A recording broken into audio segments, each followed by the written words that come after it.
Welcome to the Mormon News Roundup, your go-to source for the latest headlines and critical analysis on all things LDS. Breaking news. Join Dives, Mormon News Roundup. that's talent on loan from Kolby, every Sunday and Monday night. We will uncover the truth behind the news that matters most to the Mormon community. Welcome back to the Mormon News Roundup. I am your humble host, Dives, and that is talent on loan from Kolby. Today, I've got a very special guest with me. It is Kolby Reddish, the strong attorney. Kolby, how's it going? I'm doing well. How are you? Hey, I'm doing absolutely fantastic. Now, what are we covering in today's episode of the Mormon News Roundup? We are going to cover some clips from a debate between Jacob Hansen of A Thoughtful Faith. He's got other nicknames that other people refer to him as, and Trent Horn from Council of Trent that happened on the YouTube channel Pints with Aquinas. Yeah, absolutely. Let's take a look here. We're going to give you the agenda for this episode. We're going to give you about 15 highlights from the debate and clips from both sides. We're going to give you expert commentary and plenty of snark. Now, the background on the debate: Jacob Hansen of the Thoughtful Faith, also known as the Thoughtless Taint, that is his beloved nickname here, and Trent Horn of the Council of Trent debate the Book of Mormon, a wide-ranging debate that touches on archaeology, witness accounts, and the life of Joseph Smith and more. This just took place in August 2024. Jacob Hansen grew up immersed in and passionate about the ideas about the world. He grew up in Sparks, Nevada, in a blue-collar family with parents who now serve as state senator and in the Nevada State Assembly. He served a church mission to Argentina and attended both Brigham Young University and BYU Hawaii, graduating with a degree in operations supply chain management. He then partnered with another recent grad to start a company that continues to grow. Jacob married his college sweetheart Erica, and they have 4 children. He loves just about everything that takes place on any adventure. And can you give us the background here on Trent Horn? Sure. So I pulled this background from actually Trent's recent book called When Protestants Argue Like Atheists. So he described himself as, after his conversion to the Catholic faith, Trent Horn earned a master's degree in theology from Franciscan University of Steubenville, a master's degree in philosophy from Holy Apostles College, and is pursuing a master's degree in bioethics from the University of Mary. As a staff apologist for Catholic Answers, he specializes in teaching Catholics to graciously and persuasively engage those who disagree with them. Trent models that approach each week on the radio program Catholic Answers Live, where he dialogues with atheists, pro-choice advocates, and other non-Catholic callers.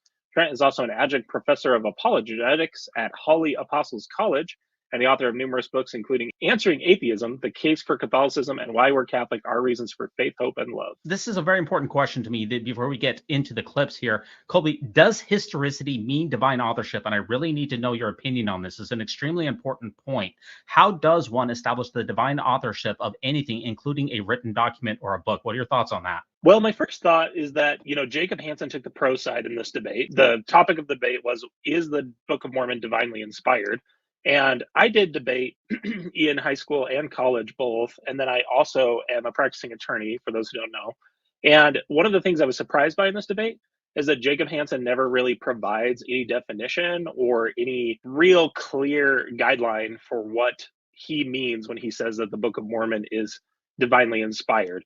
So I do think it's related to this claim of historicity. I know that there's a lot of comments that we'll elaborate on as we go through the comments back and forth in the debate that do get to the historicity question.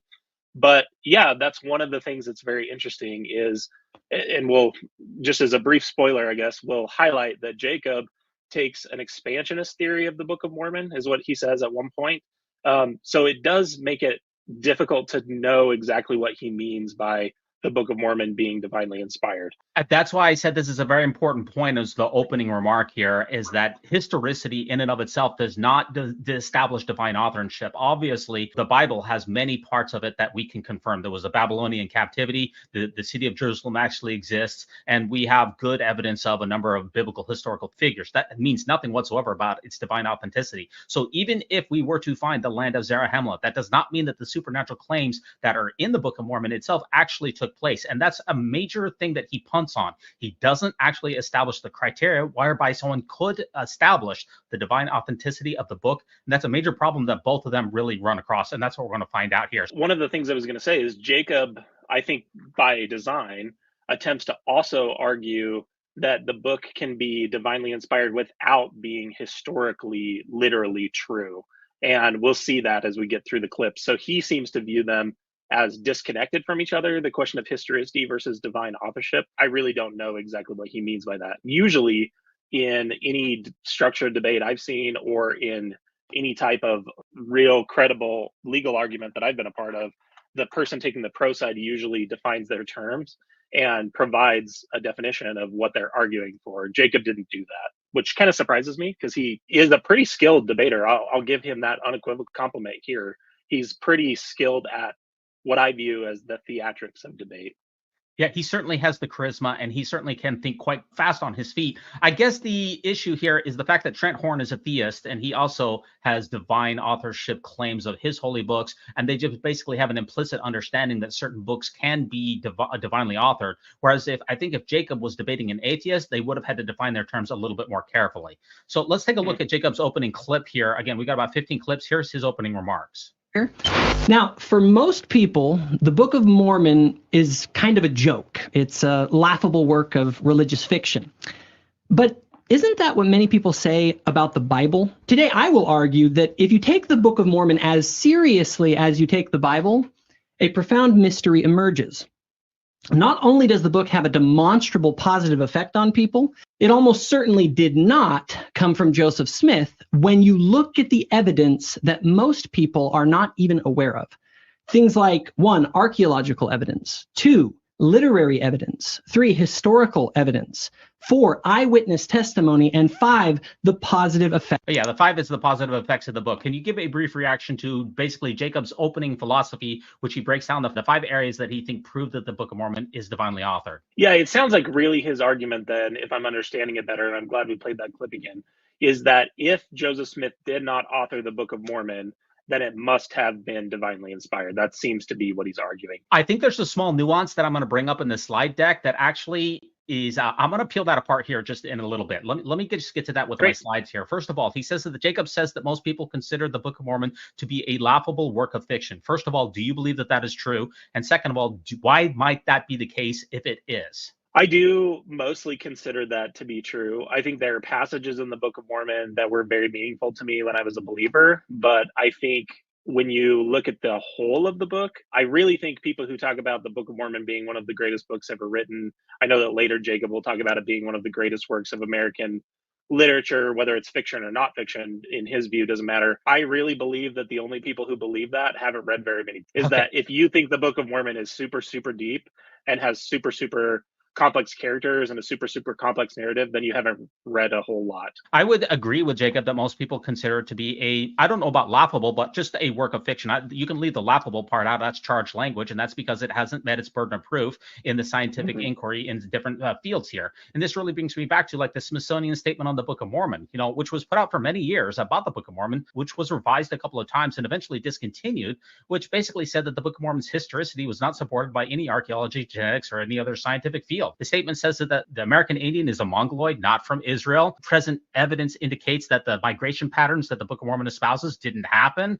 It says that the old world contacts are not in the way that the Book of Mormon purports, that there's certain anachronisms in the book, including iron, steel, glass, silk, and a bunch of other things. The spread of cultural traits does not match up with what the Book of Mormon says. Egyptologists haven't found, Hebrew, Egyptology, anything in the New World. Finding any of these writings, it just is a giant anachronism in and of itself. The reason that the Smithsonian stopped putting this out was not because we found new evidence, but it's just that's not the point of the Smithsonian Institution. We don't pay taxes so that the Smithsonian can, trash religions. That's the reason that they stopped putting out the statement, not because there was something that they found. Yeah, as far as I understand, I think a lot of the terms they use there too are kind of outdated. So I think some of the terms that they use potentially today could be considered offensive in the way they describe certain groups. Because do you know exactly when this statement was discontinued? I want to say it was about 15 years ago, I believe. The thing about these scholars that Jacob's citing here, the problem is that virtually every Book of Mormon scholar, quote unquote scholar, doesn't publish findings in peer-reviewed journals. That's how we establish the scientific method. That's how we establish information.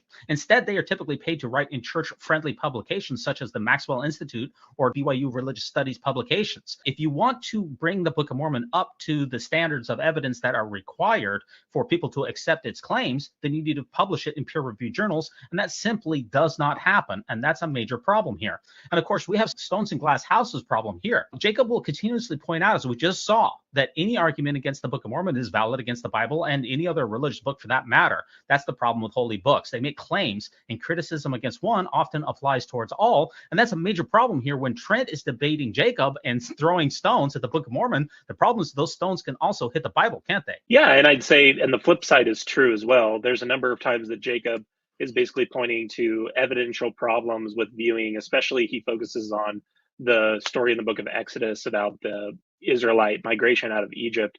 And he's focusing on the lack of archaeological evidence for that. I know that he viewed it as exposing some double standard of what Trent is willing to accept.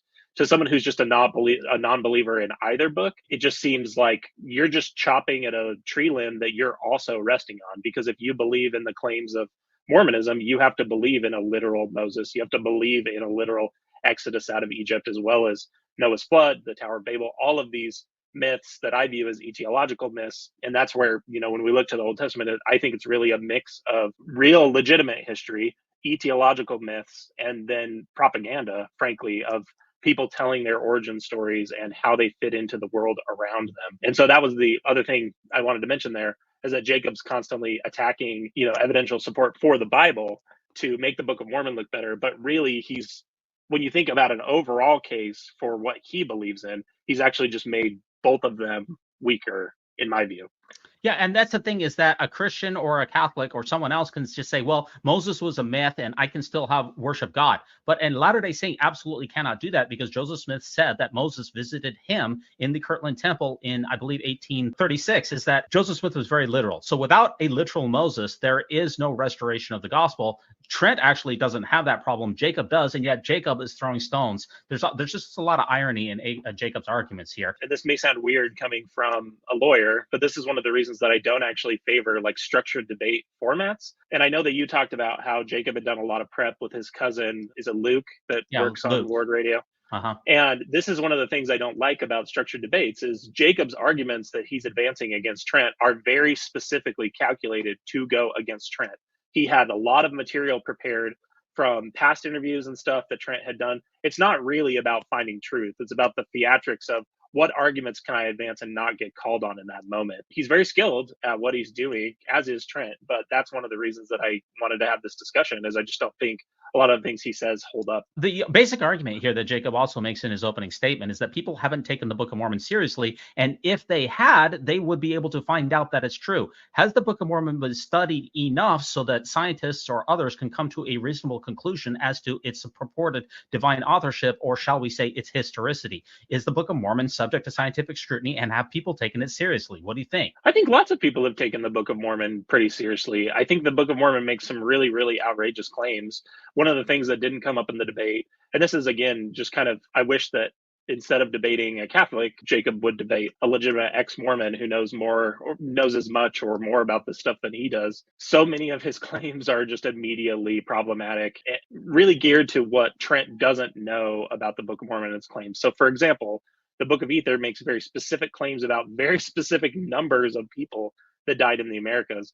And to go to your comment of, have people not taken it seriously? Well, the Book of Mormon makes claims that are or would be falsifiable. To have the numbers of deaths recorded that are in the Book of Ether, and for that location to not have been found, I think is, to use one of my favorite phrases, patently ridiculous to believe in. So I do believe that people have taken the Book of Mormon seriously, and it just hasn't answered the claim.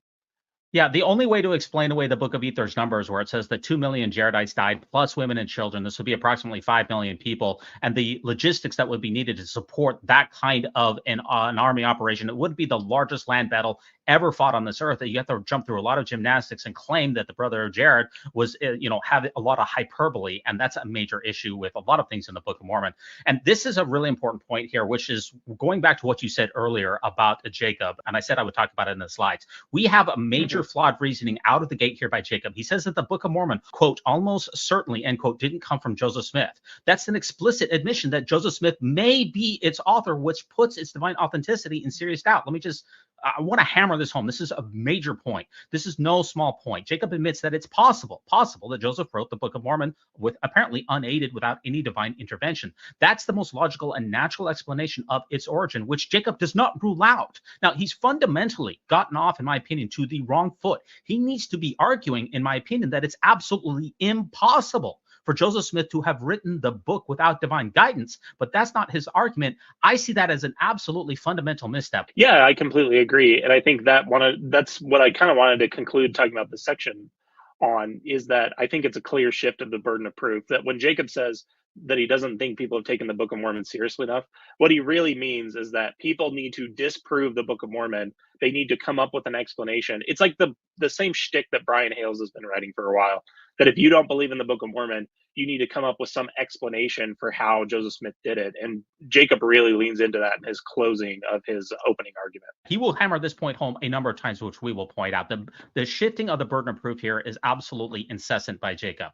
Now, here's his top 5 arguments that Jacob will use during the debate. We have archaeology, we have literary evidence, historical evidence, eyewitness testimony, and the Book of Mormon's supposed positive effects. Now, let's just break these down really, really quickly. In my opinion here, Kolby, the strongest argument actually in favor of the Book of Mormon is not among Jacob's top 5. I actually think that the strongest evidence for the Book of Mormon is the Book of Mormon's internal map, which is quite consistent. That's where I would have gone to, but that's not what Jacob went to. Do you think that the Book of Mormon's internal map is consistent? I've heard that the internal map is one of the best arguments. To be honest with you, I have such a tough time keeping directions straight, like in my real life, that it's just not something that's ever really connected with me when I've read the Book of Mormon multiple times, in high school on my mission, returning home from my mission. So that's not the argument I would have led off with. What Jacob leads off with, though, is definitely not what I would have led off with, which is Nahum. That's what he leans into the heaviest. Yeah, and we will talk about that. He leads off with number 1 is archaeology, which is definitely not where I would have started with the argument either. And this is the problem here. He doesn't cite one piece of archaeology in the New World in favor of the Book of Mormon because it has no foundation in the New World. He doesn't bring it up even one time. He will only cite a couple of dubious Old World archaeological sites, including Nahum, as you mentioned, and the Arabian land Bountiful, which we will talk about a little bit later. The bare fact of the matter here from Michael Coe and others that have looked at this issue quite deeply and taken it very seriously is that absolutely nothing has ever shown up in any New World excavation which would suggest to a dispassionate observer that the Book of Mormon, as claimed by Joseph Smith, is a historical document relating to the history of early migrants to this hemisphere. This is the most common treatment of the Book of Mormon, and it shows that the Book of Mormon has absolutely no archaeological foundation in the New World whatsoever, period, end of story. Yeah, so I like the way that Dr. Coe puts this, right? He's talking about the evidence would not suggest to a dispassionate observer that the Book of Mormon is a historical document. That's exactly how I feel. I'm not saying that I know exactly how Joseph Smith came up with the Book of Mormon. I'm just saying that the Book of Mormon makes absolute, and some of them verifiable, claims about the way reality works, as well as the history of this continent. And those claims just don't seem to have any evidence to support them. There's actually time during the debate where Trent asked Jacob specifically about New World archaeology, and his only argument is that he's really leaning into the Mesoamerican model argument. And he basically argues that the lack of professional surveys in the Mesoamerican region, basically, the evidence is still out there. They just haven't found it yet, which is basically what he's leaning into. But it's like, again, going back to the numbers recorded in the Book of Ether, and I get that they can play wonky games with the population numbers however they want, but the bottom line is a population of millions of people for a battle that involved millions of people to have happened on the North or Central South American continent, and us to not know where that is about as possible as fairies flying, across my room right now. That's how likely that is, to have that level of death and destruction. And also just the logistics that people don't think about. Like, right. That would have left very clear scars on the land, like just the logistics of feeding, transporting, all that type of stuff. I think the best way to think about this is I started working on a little article that I never published or did anything with, but I still got the document. It's only about like 20 pages or so. But it basically, when I was in the midst of my faith crisis, the way I looked at it on this historicity question of the Book of Mormon is you have to look basically to old world comparisons. And the cleanest comparison is the Roman Empire. Like, imagine how large the Roman Empire is. Imagine how much it's sprawled and its scale. And then imagine that we had an empire of basically that size, or of greater than that size at certain points, according to the narrative, if you take it at face value. And then you also have all of that death and destruction that's recorded in the Book of Mormon.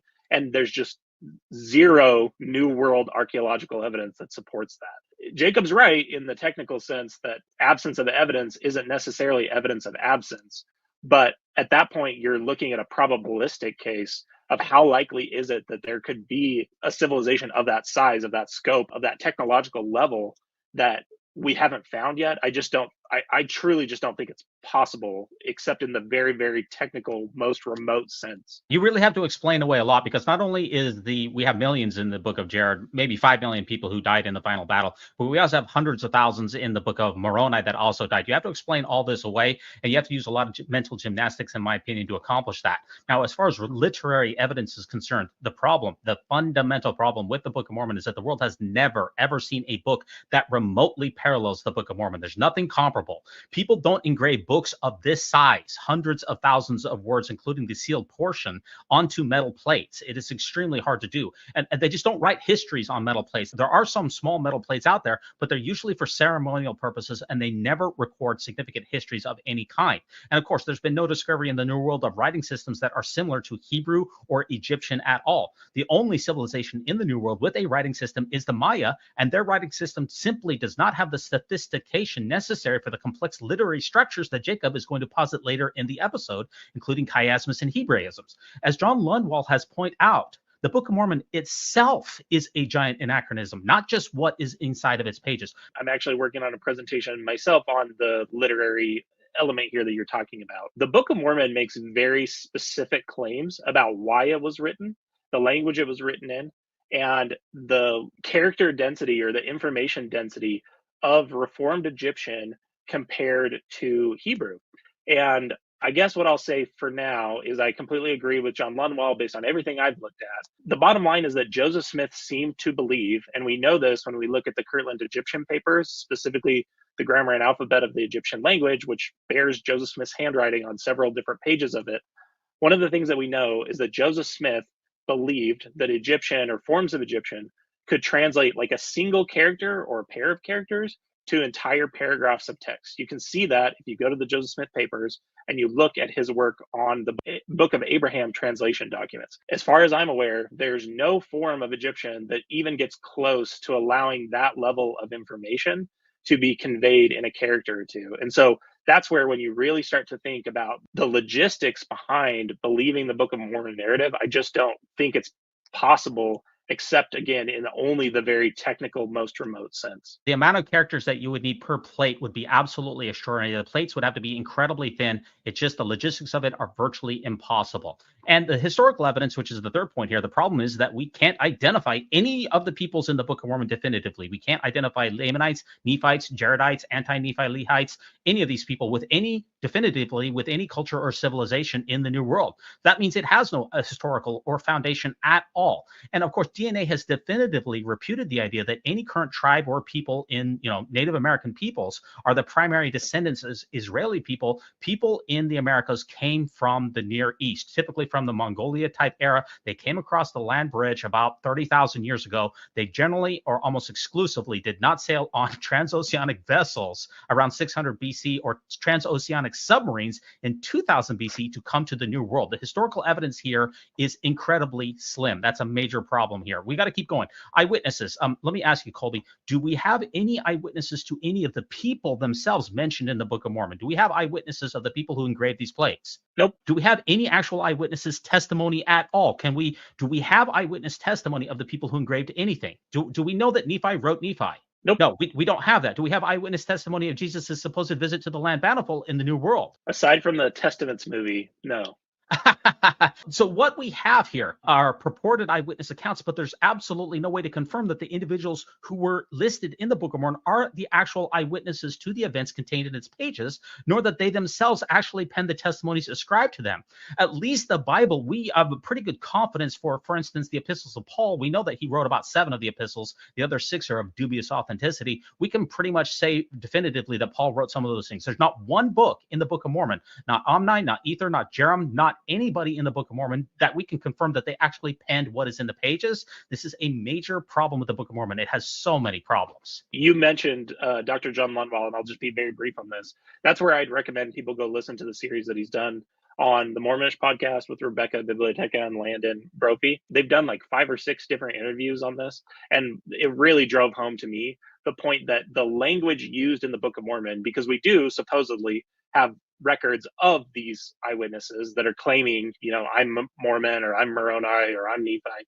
And one of the things that Dr. Lundwall really helped me wrap my head around is that the way those words are even written is completely anachronistic. Like the thought pattern would not have existed at the time. In other words, the Book of Mormon is supposed to be a written tradition, but the problem here is that the people who lived in the New World have an oral tradition. This is a major disconnect. And the final point that Jacob brought up of his top 5 is, does the positive effects of any book correspond to its divine authenticity? If I read a book, I improve my life, I stop drinking booze, and I, of course, give up coffee, does that mean that the book is therefore holy and inspired? No, it doesn't at all. This is one of the things about the definition, the Mormon definition of quote unquote truth, that I find so both confusing now from the position I'm in today, and then also just frustrating when I talk to people. The word true to me connotes literality, that it's literally historically accurate, that it's an accurate map of reality.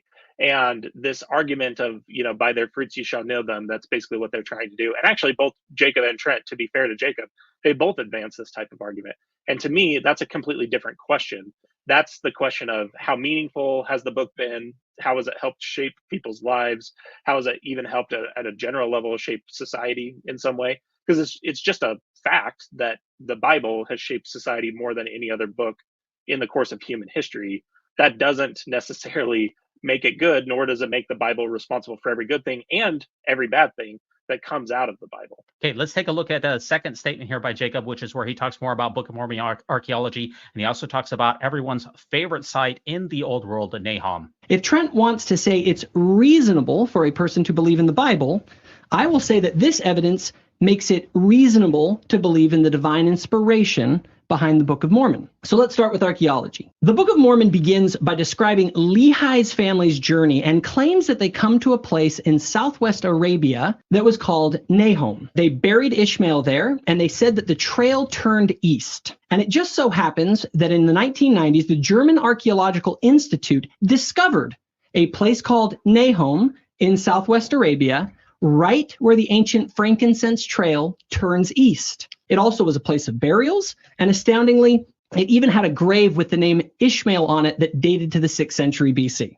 A lucky guess? Well, maybe. Wait a minute. Did we find Nahum, Nahom? Has Jacob properly discussed this topic? No, that's just a lie. The way he's talking about this is completely, it's just Texas sharpshooter and a bunch of fallacies mixed together. He's counting all the hits, ignoring all the misses. He's also ignoring the fact that ancient Hebrew did not have vowels. So what they found was NHM. And he's also ignoring the reality that there's a book, and the book is named after a group of people named after Nehemiah or the Nehemiahites or whatever.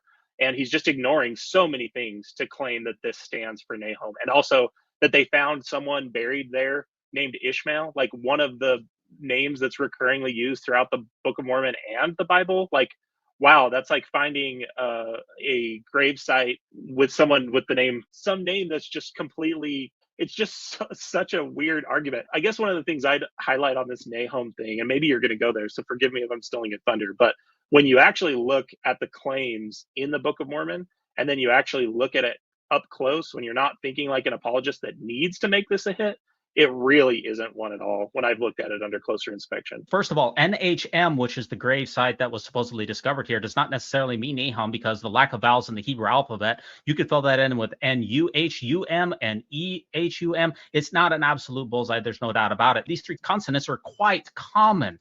And this is to quote John Hamer there about, is Nahum a bullseye? You were talking about the Texas sharpshooter fallacy. John Hamer is one of the most respected Mormon-related historians out there. He says, although some apologists have described the odds of this Nahum, and HM correlation as astronomical, it hardly even rises to the level of notable coincidence. The Book of Mormon derives its names from a book that has Semitic sources, that is the King James Bible. Many of the names in the Book of Mormon are just plucked directly from the Bible, and other names are from the Bible but with slight alterations. Nahum easily fits into the latter category, and the whole issue here is that Nahum is actually a book in the Old Testament. It's a very common device. John Hamer is spot on. That's right. It's Nahum is the book in the Old Testament that I was thinking about, not Nehemiah. But that relationship is one that apologists just ignore to make this a hit because they need it to be a hit. It's actually one of the saddest things to me, because it's the way that he just put it there is so perfect. Because he's actually someone who believes also, I mean, he participates in Community of Christ, so I'm not sure what his belief is, as far as the literality of the Book of Mormon goes, I've heard him talk about how it's a very meaningful book to him. So it's not like he's, some filthy, unwashed atheist like you or I. Well, he is a former Latter-day Saint. He went on a Mormon mission once upon a time. And it goes on here. Evidence for an actual place called something like Nahum in Yemen or southern Arabia appears in European maps from the mid-18th century onwards. So that unlike the altar inscriptions, these were clearly known in Smith's lifetime. A form of NHM shows up for instance, in a travel narrative and maps of Kartsen Nyber of the 1761 Danish Arabia expedition, marking a location in Yemen. An English translation of his writings appeared in 1792, and copies were available in U.S. libraries in the early 19th century. This parallel is noted by an impeccably Mormon source. Critics, meanwhile, point to the work's presence in U.S. libraries at the relevant time, and other European maps also show this as a related place name in the area. So once again here, it is possible that Joseph Smith had access to a map that had this as a particular place name, and it is incredibly common. Now, if you want to learn more about this, you really should go over to the Nahum Follies. If you Google this with Philip Jenkins, he gives an entire treatment on the fallacy, the folly of citing Nahum as an archaeological site in the Book of Mormon. And this is the only claim. Basically, we have Bountiful and Nahum are basically the only two archaeological pieces that Jacob will bring up in the entire debate here. And as far as whether Ishmael's tomb has been found, David Bakavoy really treated this as well. Let me just get into this. He notes that a grave marker with Ishmael's name on it. The problem here is that Ishmael's supposed stela here features an anthropomorphic representation of a man. Hence, whoever made that particular grave did not feel obligated to follow the injunction in Exodus 20, verse 4, which says you should not make graven images. It's very uncommon for a grave of a practicing Israelite to have a graven image on it, considering that is literally the second commandment, thou shalt have no other gods before me, thou shalt make no graven images. So there's no reason to believe that the person from Arabia was even an Israelite, let alone a worshiper of the God Yahweh from the Hebrew Bible. And remember, Ishmael from the Book of Mormon is supposed to be an Ephraimite from Jerusalem. These things are not adding up. And even from Scripture Central, before I get you to weigh in here, the name Ishmael was a very popular name in the Near East, although not particularly common in Yemen in Lehi's day. This is from Scripture Central.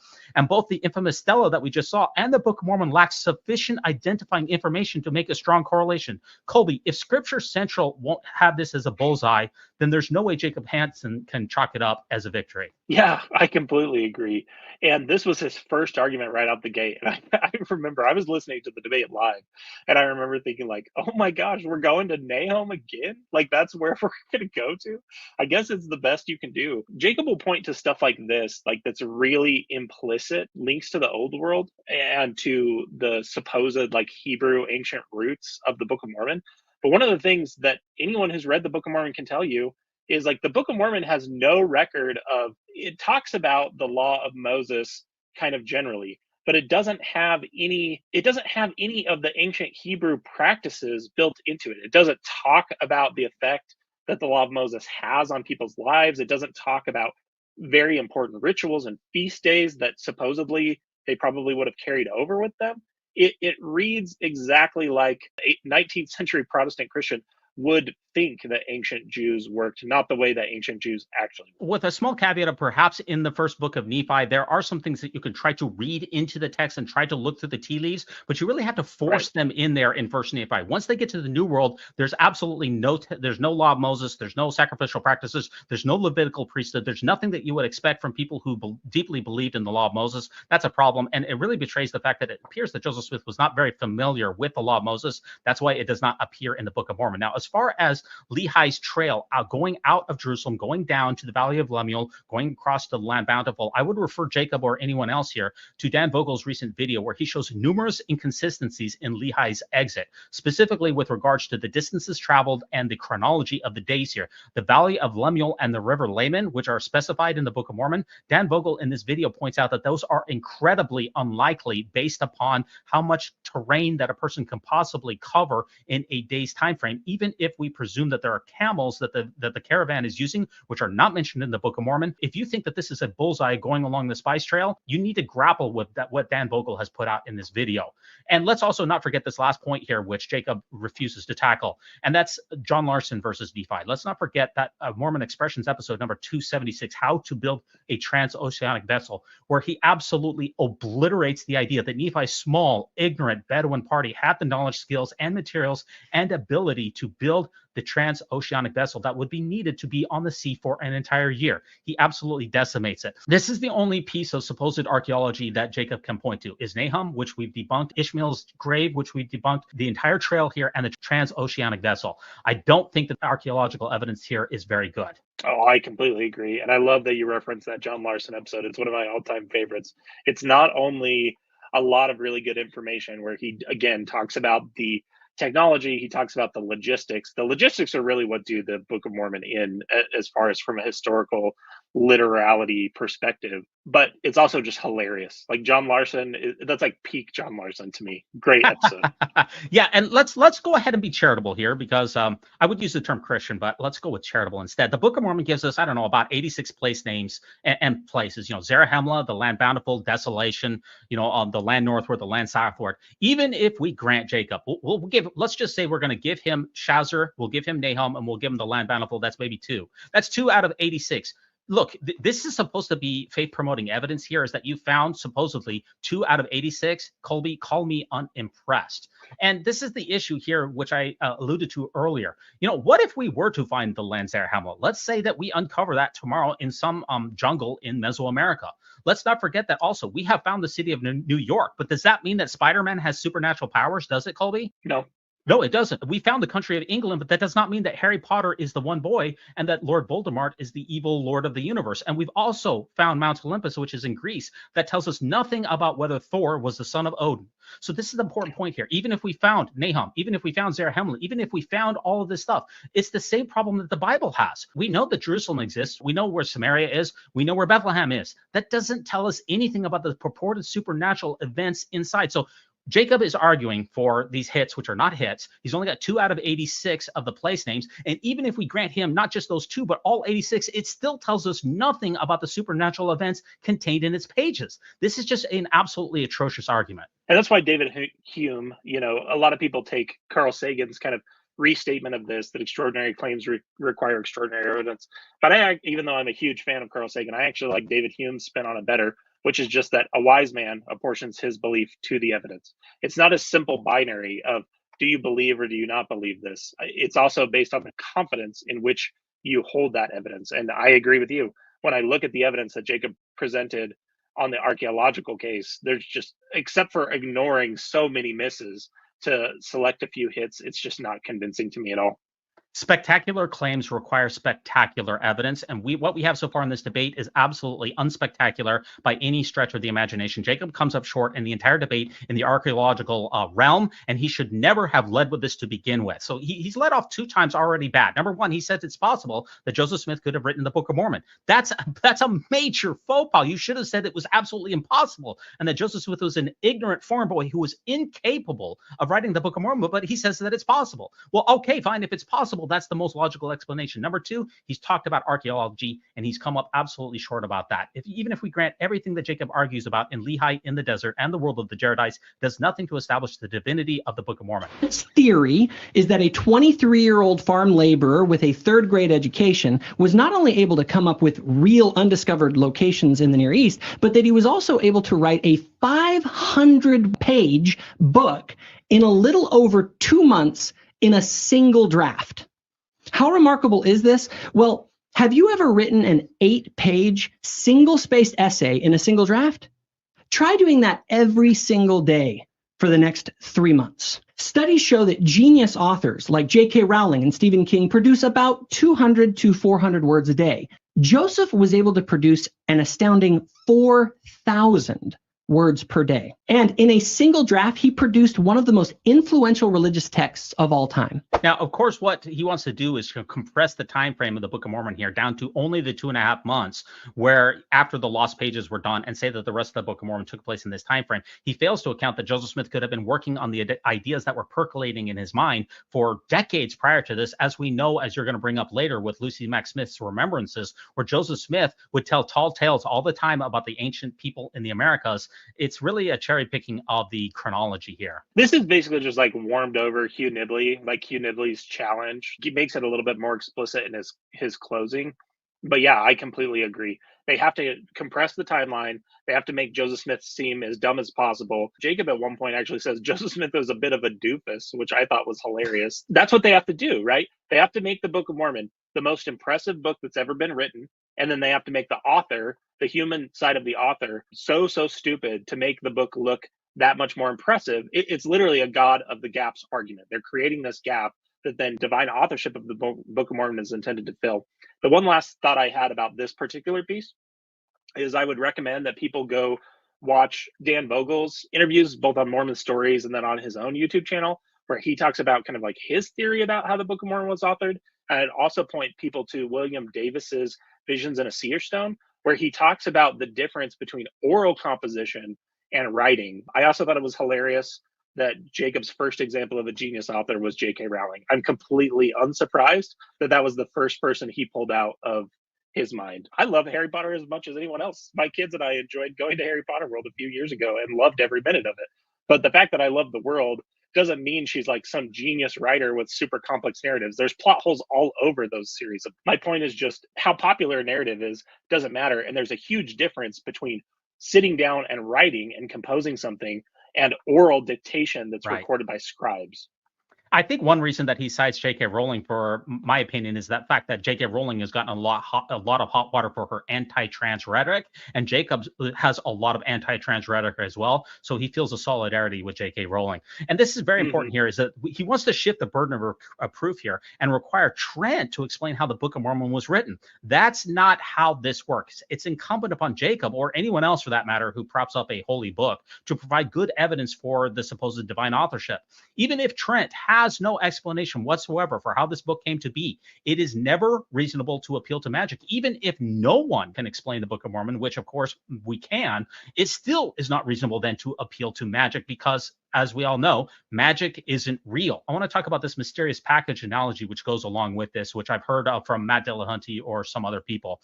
Let's pretend, Kolby, that I have a package that's delivered to my front door, and I open it up and I wasn't expecting a package, and it has $10,000 inside. I'm very surprised. I talked to my wife, I talked to my kids, nobody knows anything about it. There's no return address. I talked to my neighbors, nobody knows anything about it. I contact United States Postal Service, I contact UPS, FedEx, no one has any shipment deliveries. I check my Ring camera, and even though there's one right on my front porch, it didn't capture whoever dropped this package off. Is it then the most reasonable explanation to appeal to magic as to how this package appeared on my front door? Not in my view. All it is now we have a mystery. We can't explain something. And that may be the case. Let's just grant Jacob everything that he wants. We don't appeal to magic. We would say that this is something that we cannot explain. At no point in time is it reasonable or logical to appeal to magic. That's what I call the mysterious package analogy. That's why it's a false dichotomy to say that the Book of Mormon either has to be one of the traps I think that Jacob's falling into is that he thinks if you don't know where the Book of Mormon came from, that you must have some like very specific way that it was written. And it's such a double standard, because in the exchanges multiple times, Trent will ask Jacob his theory of the way the Book of Mormon was translated, and he just flat out refuses to answer the question, and he defers to not knowing the answers to certain questions. So you're exactly right. When we don't know the answer to something, we don't need to reach a conclusion. If we have insufficient evidence to reach a conclusion, to go back to the line I borrowed from David Hume, it is all right to just remain agnostic on that particular question and not reach a conclusion. And it may be the case that we can't explain everything that happened in the Book of Mormon forever. And that just may be a mystery that we have. It just does not follow that because you can't explain something, that insert conclusion, that it was fairies, that it was leprechauns, that it was unicorns, that it was Yahweh, that it was Elohim, or that it was any other supernatural creature. It does not follow. That's not logical projection. That's not a sound argument. And as far as how the Book of Mormon was written here, of course, as you pointed out, he uses the word written, saying that Joseph Smith wrote the Book of Mormon, that Joseph Smith did not write the Book of Mormon. He didn't write anything. It was an oral dictation. That makes it so much easier to compose a work in less time. The Book of Mormon, and of course, as we know, has gone through 100,000 changes between its first draft and now. Now, of course, many of those changes are very small in scale, such as punctuation, capitalization, adding verses, other minor tweaks. However, this is still a significant amount of revision. If you're going to claim divine authorship to a book that's gone through 100,000 changes, that is a tall tale. At least with the Quran, They said that it was the immutable word of God and that's gone through no changes. And we talked about the difference between the demands of writing versus oral dictation. But the Book of Mormon is very clearly an orally dictated text. It bears very specific hallmarks, especially if you look at the earliest manuscripts. And the earliest manuscripts haven't entirely been maintained. They were lost. If I remember right, they were put in the foundation of the Nauvoo house. And so we only have a partial of that. But as you look to them, and you can see that on the Joseph Smith papers, you can see classic hallmarks of this being an oral dictation. Even just phrases, so often when dictating the text of the Book of Mormon, you would have phrases where Joseph Smith would explain something and then completely like have an aside where he corrects himself. So they bury their weapons of peace, or they buried their weapons of war for peace. Examples like that.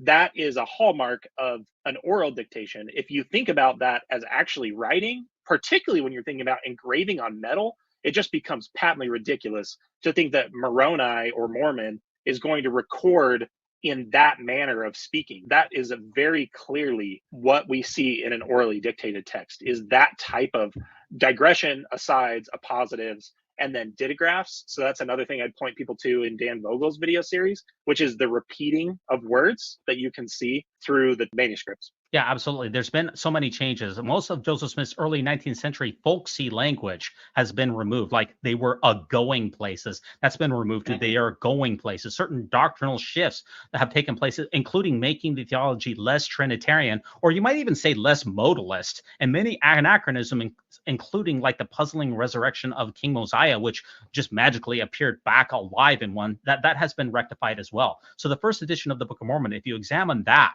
or better yet, as you mentioned, the original manuscript, of which we only have about 28% that has been remaining because the rest of it was lost, as you mentioned, and which the church recently bought from the Community of Christ about 4 years ago for, I want to say, $30 million. To a reasonable reader, if you read the original Book of Mormon, it is far less impressive. The Book of Mormon is also a lot less impressive when people keep in mind the order of its dictation. So Brent Metcalf worked a lot on what's called the Mosiah priority, which is basically accepted by both critical and believing scholars when you compare the manuscripts versus who the scribes were, the handwriting versus journal entries.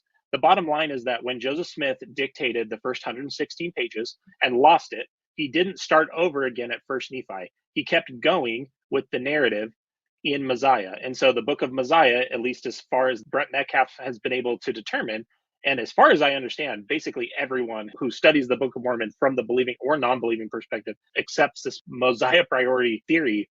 It makes the Book of Mormon so much less impressive because so many of the things that apologists will sometimes point to of consistencies in the text become a lot less impressive when you look at the text in the order that it was supposedly dictated in. Brent Metcalf, he was able to establish that using word analysis of the way that the words have been shifted over time, starts at Mosiah, and then it backs all the way up there to the words of Mormon. He's basically definitively established that. And this was really brought out by the Tanners back in the 1970s, where they released a tract that was called The Black Hole of the Book of Mormon, of the 116 pages. That had a devastating effect to the rest of the Book of Mormon. And once you analyze the problems that caused and Joseph Smith's attempt to redo the Book of Mormon without making it so that somebody could quote unquote falsify it, you see a lot of problems that are brought up with the text. Our next clip here is straining, I call it straining at a gnat. Aha, Ammoniah, Chemish, Hagoth, Molokai, Abish, Mathoniah. Now, pretty much everyone thought that those were just made up names until during the past 80 years, archaeologists have discovered every single one of them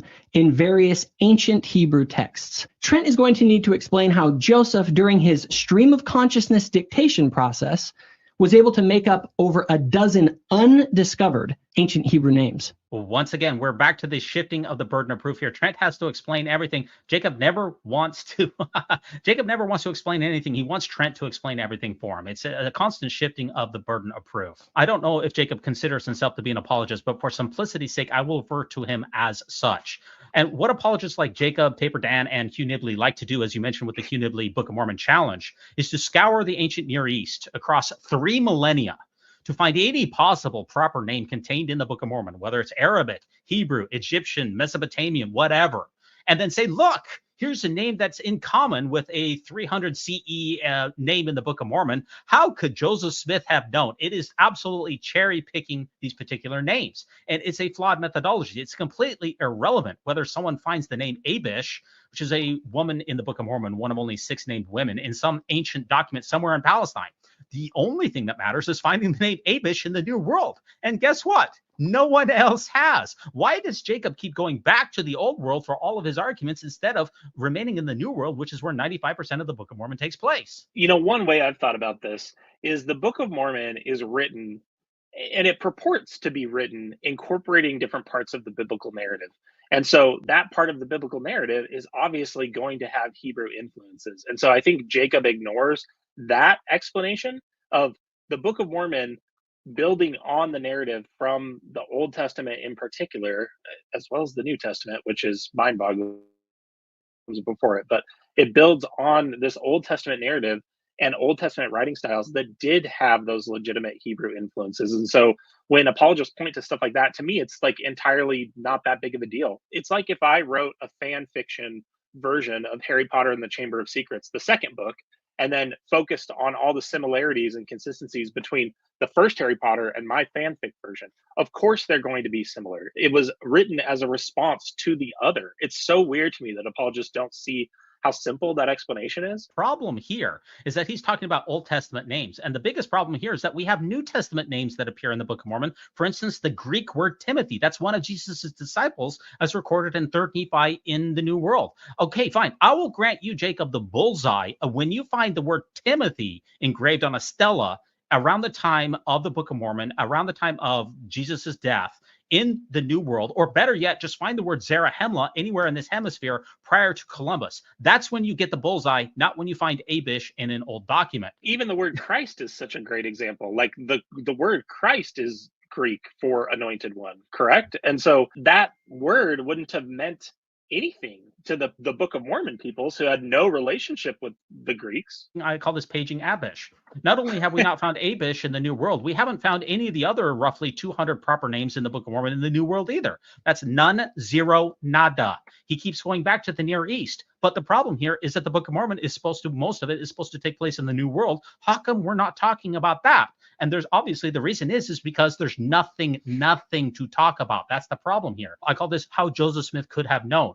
Joseph Smith had access to the Adam Clark Bible commentary and other potential sources of information, which we know informed his worldview in order for him or his contemporaries to be able to write place names that appear or are actually, in fact, Semitic. Bullseyes that aren't bullseyes. For instance, some of the supposedly unique names in the Book of Mormon are also found in the Apocrypha.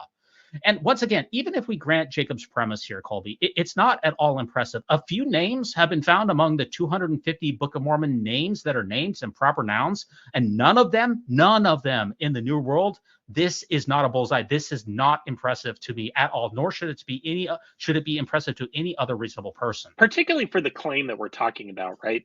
Like Joseph Smith talked about the importance of the Book of Mormon and how people will draw nearer to it than by reading any other book. And that's the other thing we have to keep in mind, to either go back to the way you phrased it, which is spectacular claims require spectacular evidence, or the way Carl Sagan put it, extraordinary claims require extraordinary evidence. A few hits here and there while ignoring all the misses is just to believe then that this book is God's, dictation to man.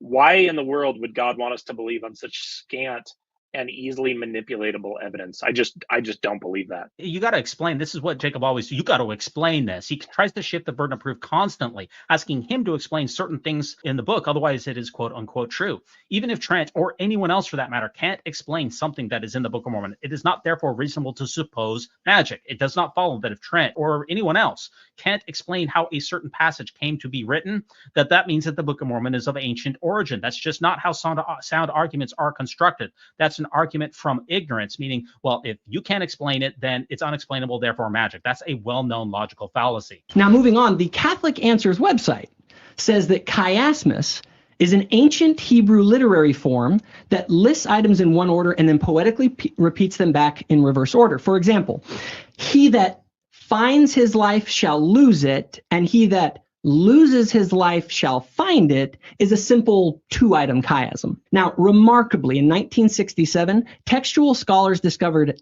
dozens of complex chiasms in the Book of Mormon, including one in Alma 36 spanning 30 verses with an astounding 17 items given in one order and then back again in reverse order, interwoven into a poetic sermon on Christ's redemptive power. The scholar John Welch calls it one of the finest examples of chiastic composition anywhere in world literature. Also, Trent needs to explain why the Book of Mormon makes so many authentic Hebrew wordplays. For example, Jershon in Hebrew is associated with the idea of an inheritance.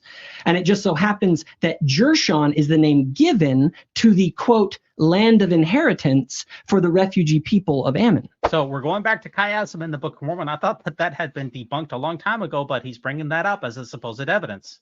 Again, we see Texas sharpshooter fallacy. Like, he's focusing on the supposed chiasm in Alma 36. Yeah, let's talk about that for a minute. So we have a shifting of the burden here. Chiasm is found in the Late War, which is a contemporaneous document to the Book of Mormon. It's found in the Doctrine and Covenants as well. And of course, it's even found in Dr. Seuss here, Kolby, all of which we know are modern constructs. If chiastic structures in these modern books that we know are not proof of ancient origins, then why would it be evidence of the Book of Mormon's ancient origins? I can't explain how it's not evidence for one, and yet it is evidence for the other. Can you explain that to me? No, and I think you highlighting the Doctrine and Covenants, people often go to Dr. Seuss, but actually highlighting the Doctrine and Covenants is actually the best argument against these supposed chiasms, because we know that, whether with God's help or without God's help, we know that Joseph Smith wrote the Doctrine and Covenants, again, most of the time using scribes. And we see chiasms all over the Doctrine and Covenants. Chiasms are not that impressive to me, because it is a very logical and regular way of presenting information to present to someone a roadmap of what you're going to tell them, and then tell them what you told them. That's literally one of the things that I will talk to young lawyers about. I work as an adjunct professor and have done that for several years. And when I'm talking to young lawyers, like, this is just like very basic stuff. And it's only through Mormon apologists like Jacob, or, he cites Jack Welch, that really just like put the thumb on the scale so heavily the one way that this is even impressive. Like, stating something, in different ways, back and forth, like, that's just a very common way of presenting information. It's so weird to me that they focus on it like it's some holy grail of, it's this beautiful poetry. No, it's not. And you talked about Alma chapter 36, which is probably the Book of Mormon's most famous alleged chiasmus. But the problem is here is that Alma chapter 36 falls apart upon closer examination. In a 1982 dialogue article, Earl Wonderly shows that only by mental gymnastics and by cherry picking does the form actually work as a chiasmus to begin with. This is the critique of Alma chapter 36 as an extended chiasm. And this is basically the conclusion here. I apologize, that's a little blurry, but it's from the dialogue article in general. It says the existence of extended chiasm in the Book of Mormon seems far from proved by Alma chapter 36. While the introverted parallelism developed by Welch is impressive on first reading, on closer analysis, it is Welch's creativity that is most notable. By following flexible rules, Welch has fashioned a chiasm by selecting elements from repetitious language, creatively labeled elements, ignoring text, pairing unbalanced elements, and even including asymmetrical elements. His efforts to defend it with a full text chiasm and 15 criteria only highlight all the problems as well as his own creativity. So even if chiasm was supposedly a bullseye and was supposedly evidence of the Book of Mormon's Hebraisms and ancient origin, it falls apart under closer examination, which is what so many of the claims do. And let us not forget that, again, we know that at least Joseph Smith was writing the Book of Mormon, or dictating the Book of Mormon, or the ancient authors, however you want to take it. It is a response to the Old Testament. And these Hebraisms are found in the Old Testament. So it's entirely unsurprising that we see those same elements, whether it was legitimate ancient authors or it was Joseph Smith trying to mirror ancient authors. That's the explanation, the very simple explanation to me that Jacob is ignoring to make this more impressive than it actually is. If you're writing a response to the Bible, it's entirely unsurprising that it's going to sound a lot like the Bible. We played only Jacob Hansen clips so far, and our next clip here is from Trent Horn, who's going to give us some of the geographical issues that he has with the Book of Mormon. Number 1, geographic mystery. Many Bibles contain maps that describe where biblical events took place. If you get Christian, Jewish, and atheistic scholars together in a room, they would agree on those maps, even though they disagree about what happened at those sites. But you can't do that for the Book of Mormon. In spite of all its geographical references, Mormons only know the events in the Book of Mormon took place somewhere in North and South America. Some Mormons say they took place in Central America.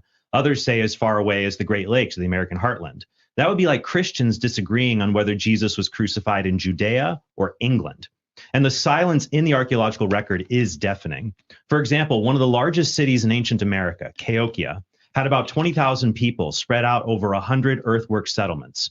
But Zarahemla, a city in the Book of Mormon that had at least 100,000 people in it. Oh, sorry, that clipped off a little bit earlier. It says that Zarahemla, which had 100,000 people, has yet to be found. How do you find Trent's arguments about the geographical issues with the Book of Mormon? I think this is one of Trent's better arguments in that he's explaining that no believing Mormon can really give you a definite answer on where the Book of Mormon took place. Even people who have their pet theories are usually very careful to carefully caveat what they're talking about. What did you think about it? He sums it up very accurately. First of all, we cannot place the Book of Mormon in the New World whatsoever. It has a limited geography model, which seems to be, the text indicates that it is a small geographic area that can be walked across in only a matter of a couple of days. But the problem is, where do you lay that down in the New World? It has never been established where we can lay it down in the New World, so we don't even know where to look. And everywhere where we have looked, it doesn't fit. It doesn't fit very well in Mesoamerica because you have to tilt it to the side. And it doesn't fit very well up in the Great Lakes because no matter how you try to shoehorn this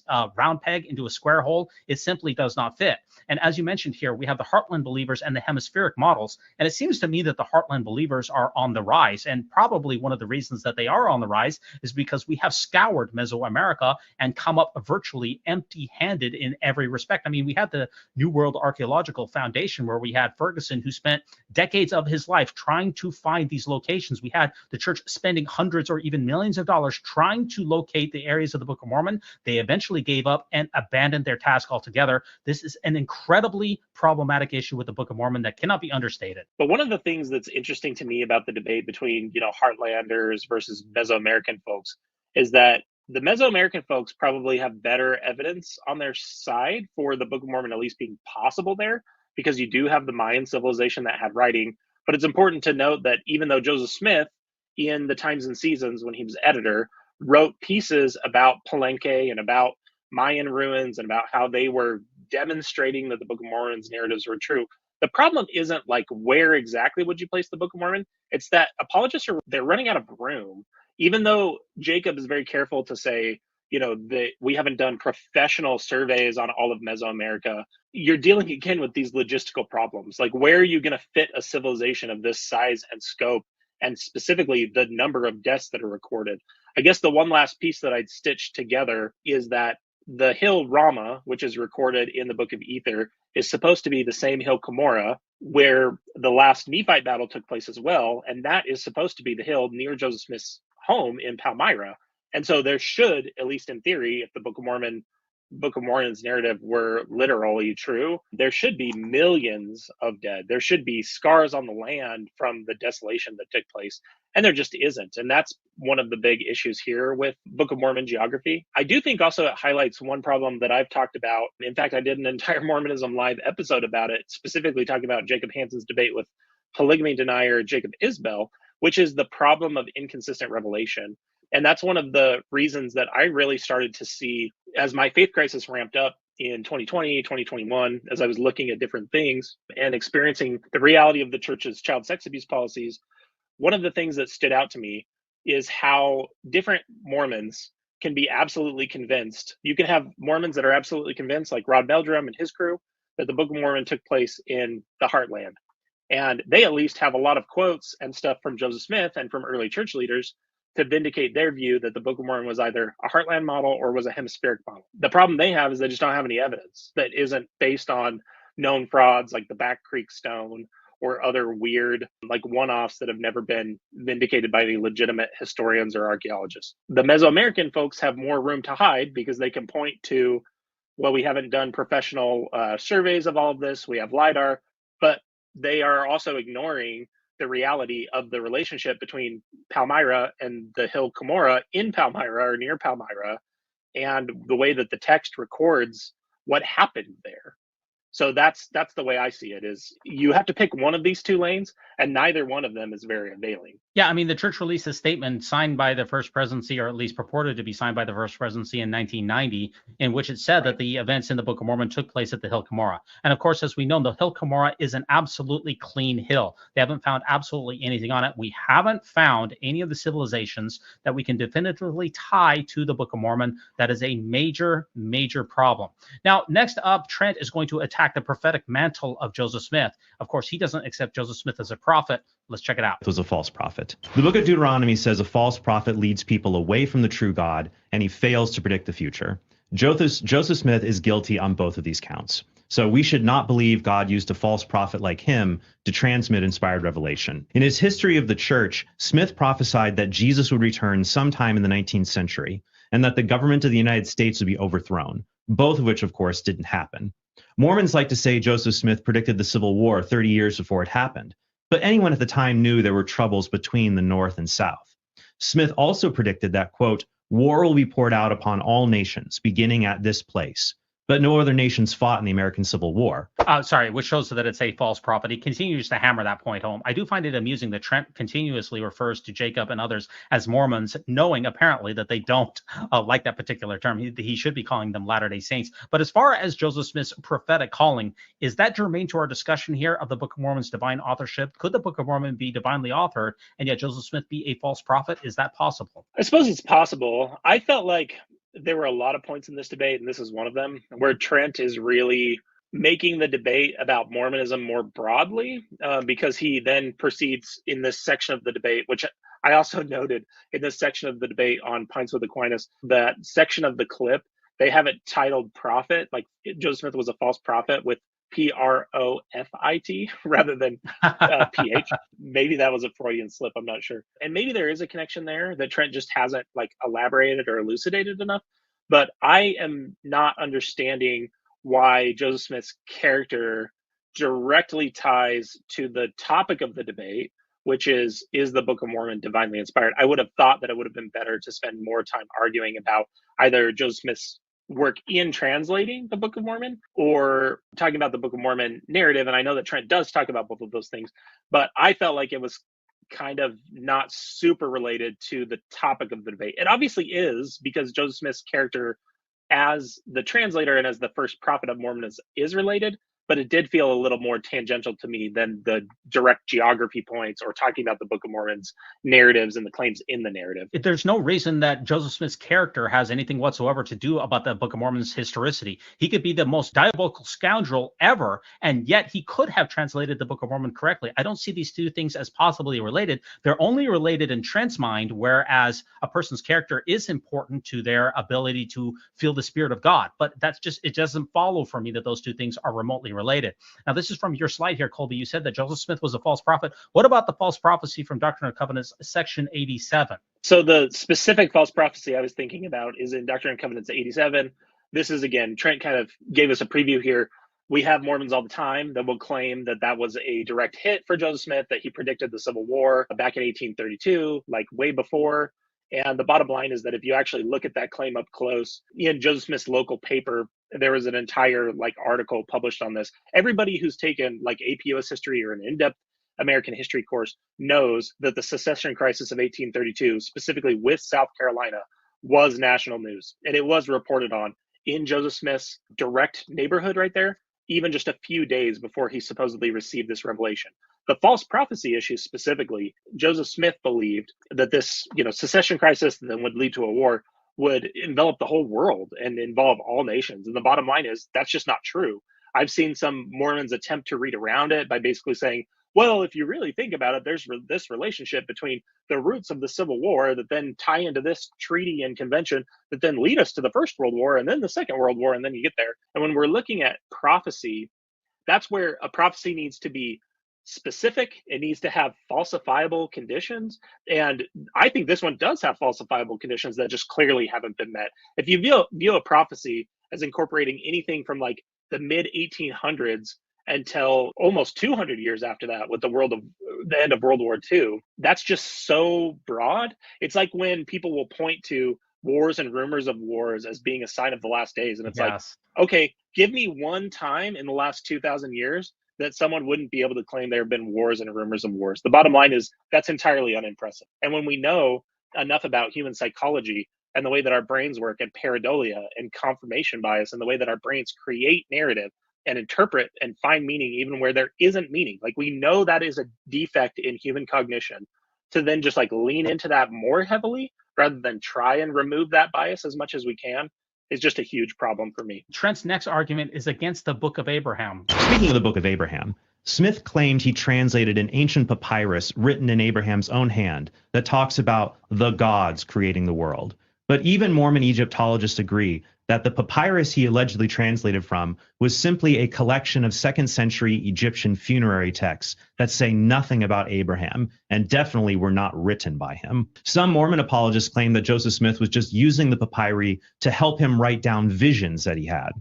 But in his own diary, Smith claims to have translated the document. He even wrote an Egyptian alphabet and grammar to help him translate, even though he wasn't actually doing that. What is Trent trying to argue here? I thought we were talking about the Book of Mormon. Now he's bringing up the Book of Abraham. Are these two things related? So this one I do think is a little bit more related than Joseph Smith's like character or anything that Trent wanted to discuss. And the reason is because the Book of Mormon purports to be a translation of an ancient record by Joseph Smith. And so if we look to other purported translations of ancient records by Joseph Smith, and we know that some of them, including the Book of Abraham, are basically about as close to a demonstrable fraud as you can get, there's a clear connection there in my mind between trusting Joseph Smith's translation capabilities and, supposed gift for the Book of Mormon when we do have such clear evidence about the Book of Abraham and the problems there. If you think about it, the Book of Abraham is the smoking gun of Mormonism. He absolutely got that one wrong. It's an absolute demonstrable sham. But it's not just that. We have Joseph Smith allegedly with the Kinderhook plates, where he allegedly took a crack at the Kinderhook plates. We don't have the translation, but he said that it was of ancient origin, and we came to find out that it was an actual forgery. That's 0 for 2. If we look at the parchment of John, I believe it's David Bakavoy who shows that the parchment of John could not have been written in the same way that we have it. In other words, it's anachronistic to the way that John wrote. Mm-hmm. So we know the parchment of John is also not a good translation, which is where he supposedly was able to discern something that John wrote that was literally in a cave somewhere, I guess. And then finally, we also have the Greek Psalter incident, which is where, I forget the man's name, but he came to Nauvoo. He wrote that book, 3 Days in Nauvoo. He came and showed Joseph Smith a Greek Psalter, which is just a collection of psalms. And Joseph Smith said that it was actually an Egyptian alphabet, as I recall. And whoops, it wasn't either. So what we have is time after time of Joseph Smith being presented with documents or purporting to give us documents that are supposedly of ancient origin, providing translations for that, and then coming up short. I do believe that is germane to the topic at hand, meaning that Joseph Smith has a poor track record as a supposed translator. The other relationship I see, and I like that Trent focused on the grammar and alphabet of the Egyptian language. So he's talking about that this is a document that was produced as part of the Kirtland Egyptian papers that works hand in hand with the Book of Abraham translation. So we have handwritten manuscripts from the Book of Abraham translation, and we also have, as a separate document, but related to it, this grammar and alphabet of the Egyptian language. And one of the things that I really learned when I evaluated in depth the grammar and alphabet of the Egyptian language, as well as the entire Book of Abraham documents and how they all fit together. And where I really did that is Dan Vogel has a book on the Book of Abraham. I think it's called Book of Abraham, New Issues in Apologetics or something like that. But I remember it was the first book that really finally allowed me to wrap my head around all the documents, because it wasn't just the Book of Abraham documents. Joseph Smith supposedly claimed that there was a book of Joseph, the Technicolor Dreamcoat guy who was sold into Egypt. This is the thing about Joseph Smith, and this is just true whether you're faithful or not. Joseph Smith found miraculous items and ancient documents everywhere he looked. It's like he could find them everywhere. And so you have to ask yourself, just in the doctrine of chances, how likely is it that any one of these things, when he's claiming, and the Kinderhook plates is such a great example, that he claimed it was related to the ancient people who were here, and there was supposedly some relationship between that and the giant skeleton. Apologists will say, well, he never really translated the Kinderhook plates. To me, that's not really the issue. One of the things that we see is when he is asked to translate the Kinderhook plates, and it did promise to do that. I can't remember if it was in the Times and Seasons or if the church paper at that time had changed. But the bottom line is that it was promised. It never did come forth.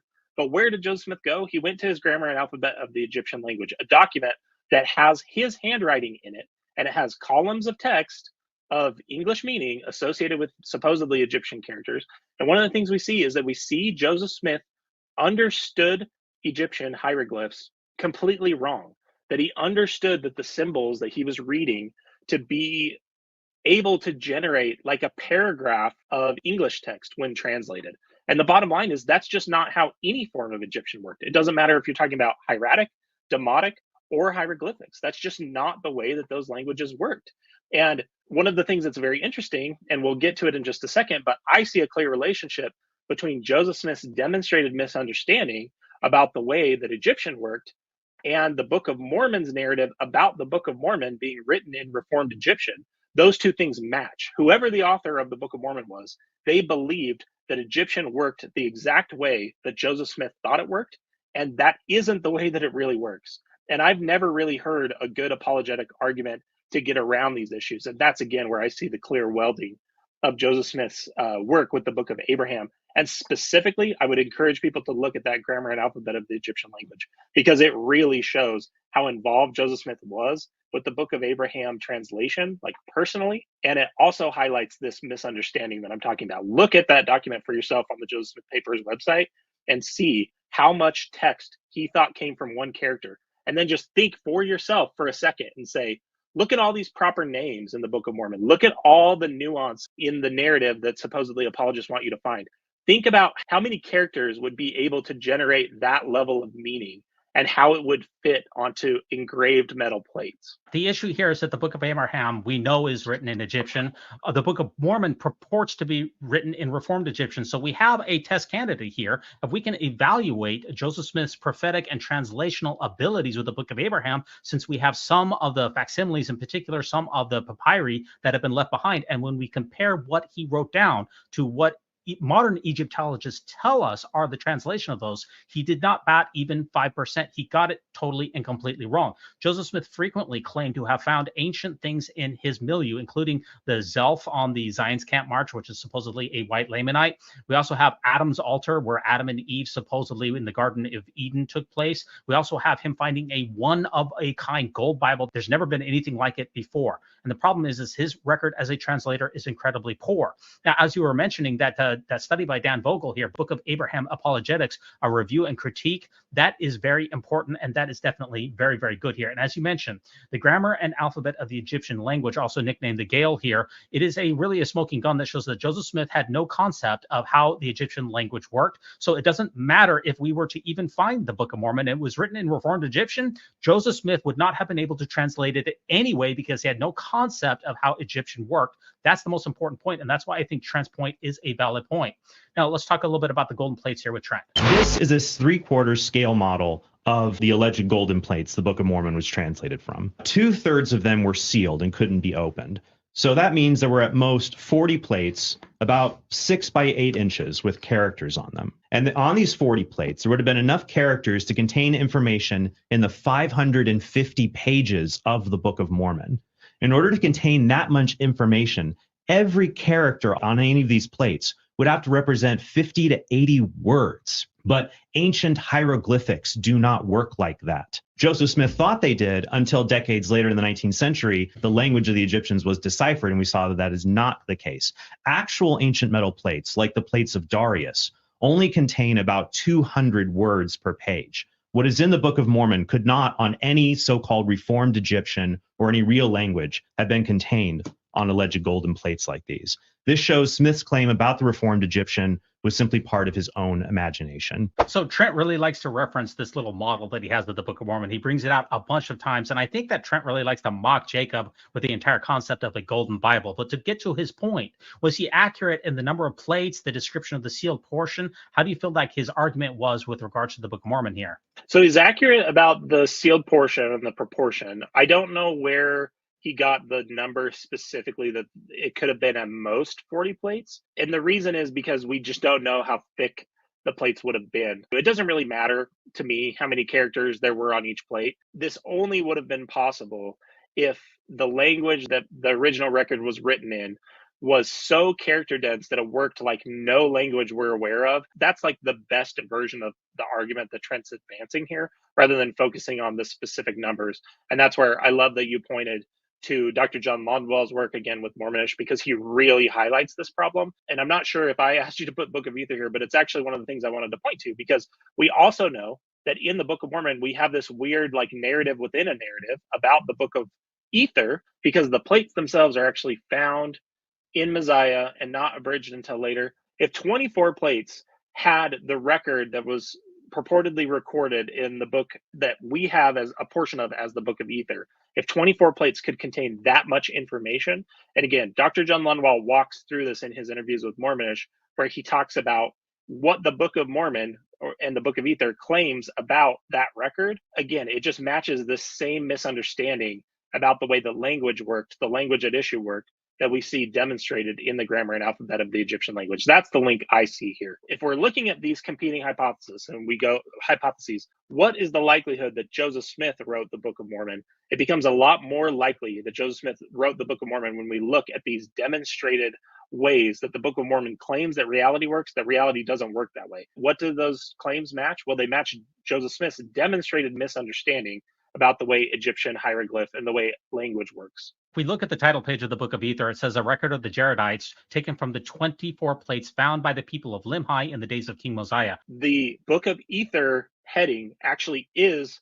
purportedly on the original record. Okay. It's after the italics after the chapter 1 that McConkie had. Okay. The issue here is that in the Book of Ether, it says that not 1/100th of the record here, which is in the Correct. sealed portion, it's absolutely astronomical. There's no way that any language that we know of could possibly be as dense enough to fill up the part of the Book of Mormon. That is an absolutely issue here that anyone who claims that is historical has to deal with. And I've never seen a good apologetics for that. Trent here also compares the Book of Mormon to the Quran. Many Muslims say the Quran must be divinely inspired because an illiterate shepherd could not have composed something so beautiful and complex. Now, Jacob might say, Muhammad, maybe he wasn't incapable of doing that, or maybe somebody else wrote the Quran.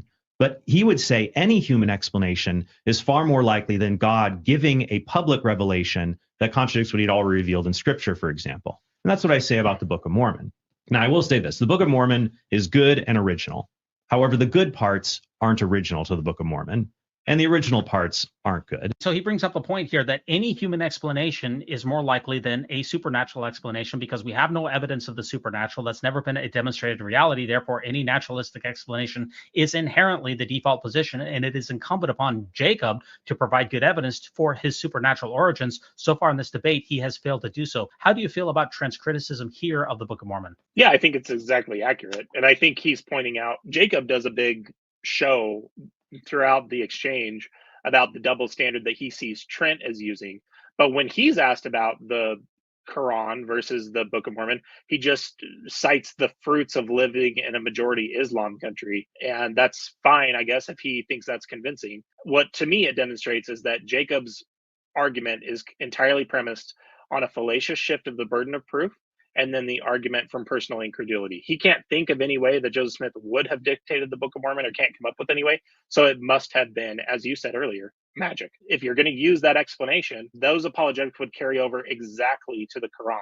And the fact that proponents of the Book of Mormon don't seem to recognize this, if they're going to say that people need to explain where the Book of Mormon came from, then they need to stop what they're doing on Book of Mormon apologetics and explain how Muhammad came up with the words of the Quran or where the Hadith comes from. That's the bottom line, is if they're going to advance that argument, they need to apply it evenly, and they never do. And this is also a big problem with the entire canon, especially the Christian canon to begin with. There's no methodology whereby a person can actually discriminate between the books that are supposed to be a part of the Bible and those that aren't. There's no definitive way to say whether the Apocalypse of Peter or whether the or any of these other lost manuscripts or any of the other books that are referenced, especially in the Old Testament, of dozens of books that were apparently divinely authored according to the Bible. Why don't we have any of those? Why do we have this canon? Why are we excluding this and not that? There's no methodology to discriminate which books are holy and which aren't. And this is a fundamental problem with claiming that the Book of Mormon is divine to begin with. And Trent points out that any argument that brings up the Book of Mormon, you also have to deal with the Quran. There's so many problems in this line of reasoning that it's really crazy. Also, it's a problem here with Trent being a Catholic arguing against Mormonism in general.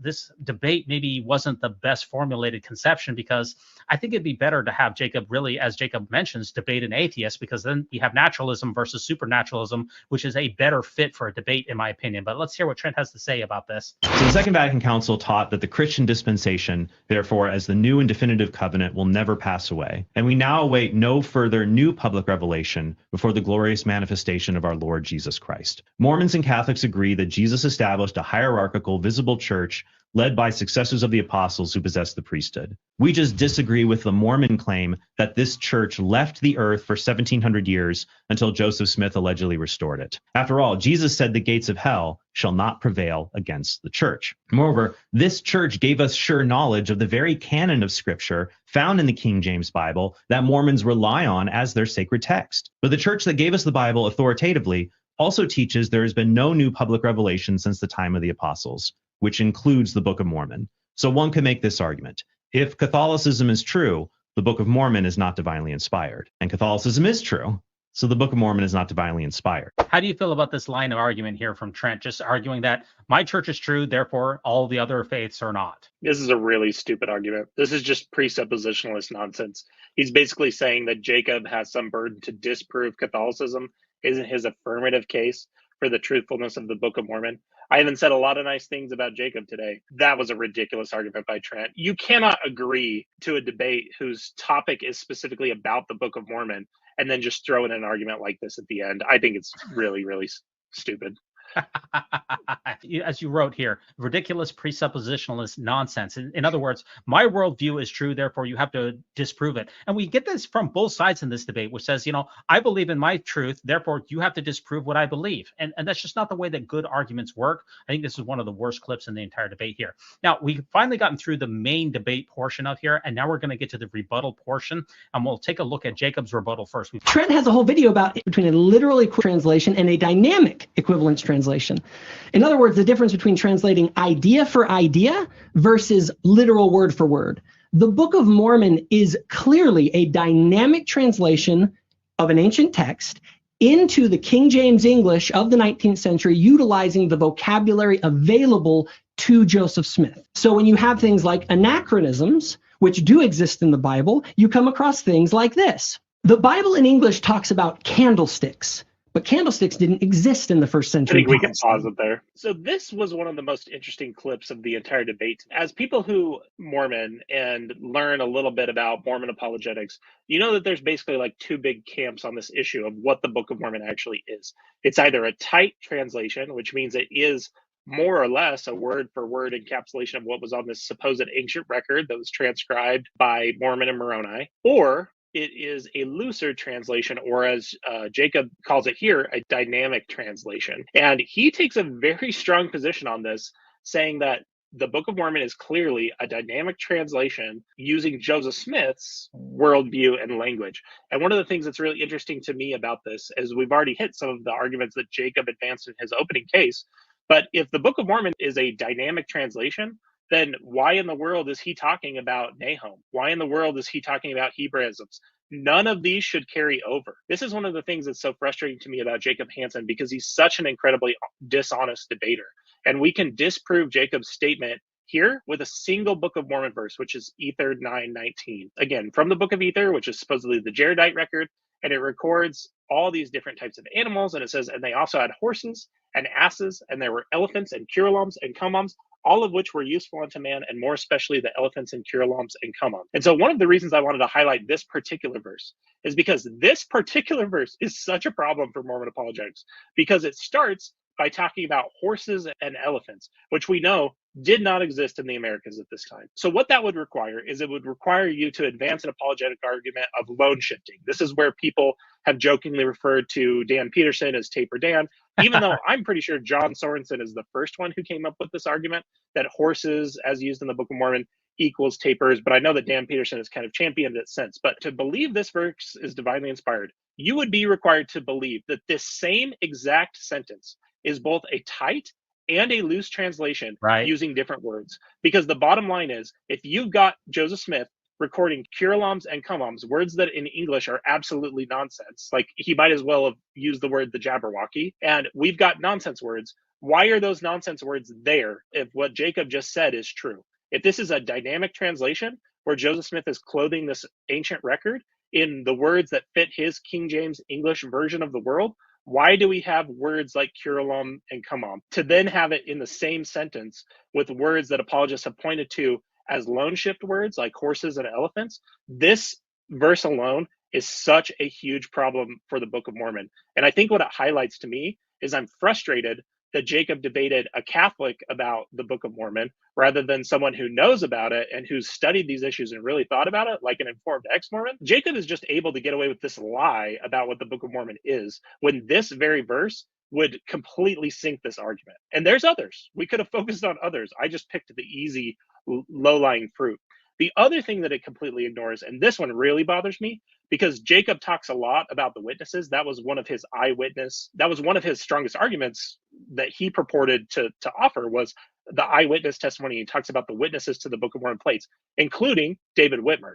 And one of the things that really bothers me is that David Whitmer makes really clear how the translation process worked. And he wasn't a scribe as far as we know, but he was very involved in the church in the early days. He would have heard about this, presumably from Joseph, from Oliver Cowdery, maybe from Emma, maybe from one of his siblings that also are supposed to have been Book of Mormon scribes for a short time when Joseph and Emma were with the Whitmer family. This isn't the way the translation worked according to the people who were there. And I think Jacob knows this and just is hiding this evidence that would completely undercut his argument. This is what debate is about. Debate is about theatrics, and it's about advancing an argument that you know will undercut your opponent's position. It's not really about getting to truth, because if it was, Jacob would have talked about an explanation for these verses. And I get it's a time debate, so maybe he has to respond to it later. But I want to hear how Ether 919 exists if the Book of Mormon was a dynamic translation of an ancient record clothed in Joseph Smith's language, because it shouldn't exist. It completely defeats this argument wholesale. Yeah, it's a major defeater. Either you need to stick with the loose translation or you need to stick with the trite translation. It makes no sense that it was alternating back and forth. What we have with David Whitmer is saying that the words on the rock would appear, you would read them off, they wouldn't be correct unless they would disappear. And that's that next clip that you're going to bring out right here, is that, maybe Jacob is hoping that people don't know David Whitmer's complete testimony, because, of course, the Book of Mormon was composed, a portion of it in Fayette, New York, where David Whitmer was right there inside of the Whitmer home. The tightest of translation. And so I guess you can make the argument that maybe Joseph Smith in his head would go, okay, you got it right, and then it's would channel it through. But that's very condemning to the actual manuscript that we have. Yeah. The original manuscript. I was thinking. What's going through my mind right now is all the updates they've made in the Book of Mormon, like with wording and little things here and there. If they had to get it exactly right before it would change, then why is the church? Yeah, she goes on to say, then why has the church made so many changes? And of course, the biggest problem here is the fact that even if you do say that there's loan shifting, which I can understand a rationale for the loan shifting argument. I do understand the basics of it. The problem with loan shifting is that we have a bunch of items that did not appear in the New World, but the problem is that the items that we do know were there, like turkeys and jaguars and alpacas and things like that, the items that we are supposed to have there are not there, and the items that are there are not. It's a major anachronism both ways. And the tight versus loose translation, as you pointed out in Ether chapter 9, verse 19, is a major problem. And it's very damning to the Book of Mormon. The interview with Michael Coe, so you had a quote from him earlier. That's one of the things that if people go listen to his interviews on Mormon Stories that he highlights is the biggest problem for the Book of Mormon from his perspective, someone who actually is an expert in Mesoamerican history and archaeology. It's not the things that are in the Book of Mormon that shouldn't be. It's not the anachronisms. It's actually the things that should be there if the record were what it claimed to be and aren't. This is a silly one, and I talked about it on my Mormon Stories interview, but this just connected with me one day in particular. Bears. Imagine coming to America from the Arabian Peninsula. You've never seen a bear before, and you don't record about this fur-covered beast that's as big as two people that can eat somebody. That just seems so difficult for me to understand. And I will say, in defense of the Book of Mormon, that most of it is an abridgment of, Moroni and Mormon abridging the history of the people. But 1st and 2nd Nephi isn't. And it records a lot about them getting here in America, settling here in America, and starting to build their civilization before they divide. And the idea that they wouldn't have encountered, whether it was a bear or some other type of large predator that they were unfamiliar with, the fact that none of that is recorded is really difficult for me to believe, particularly when we have the level of minutia, including like breaking bows, the details of their travel throughout the Arabian Peninsula. It's one of those things where the apologists want to have it both ways, but they can't have their cake and eat it too.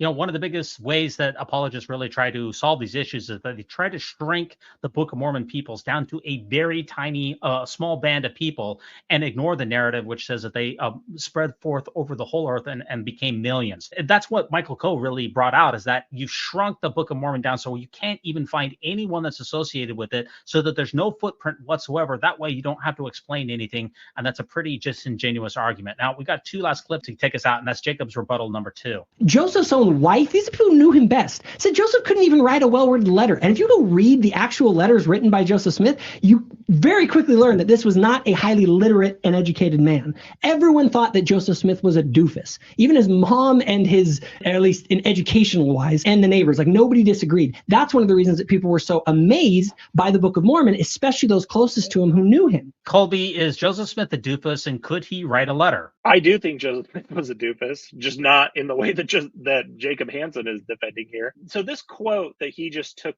from Emma Smith comes from Emma Smith's final testimony. It's an interview that she gave with her son that was then published after her death, I think in the 1880s. In this interview, Joseph Smith III asks Emma a lot of questions, and that's where this quote that Joseph Smith could neither write nor dictate a well-worded letter comes from.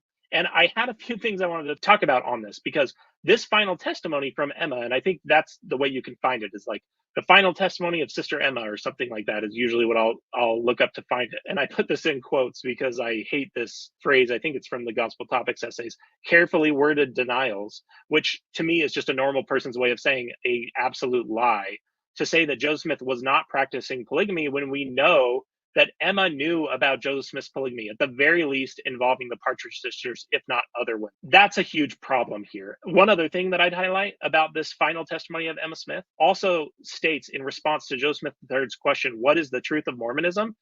Emma builds into that answer the rock in the hat narrative that Joseph Smith sat there translating for hour after hour with the rock in the hat with nothing between them. And it really, really bothers me that well-worded letter quote has made it into so many church manuals and publications over and over and over again. If you grew up in the seminary program, if you grew up in the church, you would have heard that line over and over and over again, because people in the church want you to believe that Joseph Smith was a doofus and couldn't write a letter. And then God fills in that gap that they create. And it really bothers me that the church, whether they explicitly hid it or whether they just didn't emphasize it, but when I grew up, the way I learned about the Rock in the Hat story for the first time ever was from South Park. And I couldn't believe that I'd never heard it before. And I believed that it was like an anti-Mormon lie for a long time. All I wanted to highlight here is that, as apologists do constantly, exactly like Jacob's doing, they want to take one part of someone's statement, the part that vindicates Joseph or vindicates the church or vindicates the Book of Mormon. Jacob was doing the same exact thing with David Whitmer. They want to take the one piece of it and not consider the parts that are problematic for the church's narrative, which here is both the testimony she gives that's false about polygamy, as well as the rock in the hat thing. But the other thing is, let's just set all that aside, okay? Because this is really just introductory. Let's set all that aside and let's say, okay, could Joseph Smith actually write or dictate a well-worded letter? And one of the things I learned when looking at Dan Vogel's Early Mormon Documents series, and now you can find it on the Joseph Smith Papers, is Joseph Smith wrote a letter. I think it's dated there December 2nd, 1830. So we're really close in time to the translation and the release of the Book of Mormon. You can read it for yourself if you look it up there.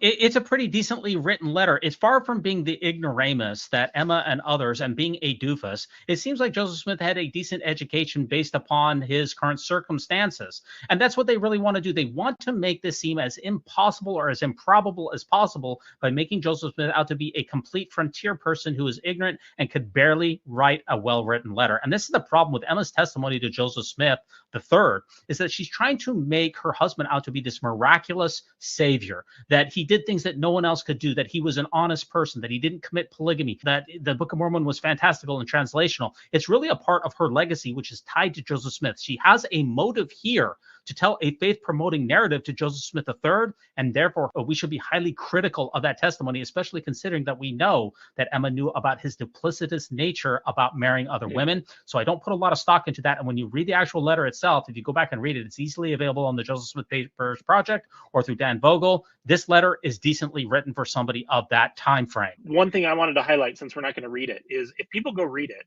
it is very similar to the Book of Mormon in the sense, or the Doctrine and Covenants, in the sense that it's a letter that's making a point, but it's got scriptural language, and that's what the footnotes are all throughout it. The Joseph Smith Papers people, the scholars there, did a great service by citing to basically where these phrases are coming from. What you see is Joseph Smith is working scriptural language into this letter, exactly in the way that mirrors what we see in the Book of Mormon, mirrors what we see in the Doctrine and Covenants, and mirrors what we see in his public sermons. And so this claim that Joseph Smith was some ignoramus, he did not have a formal education to a certain degree. That is true. But the bottom line is, it was a different time. Apologists cry presentism all the time.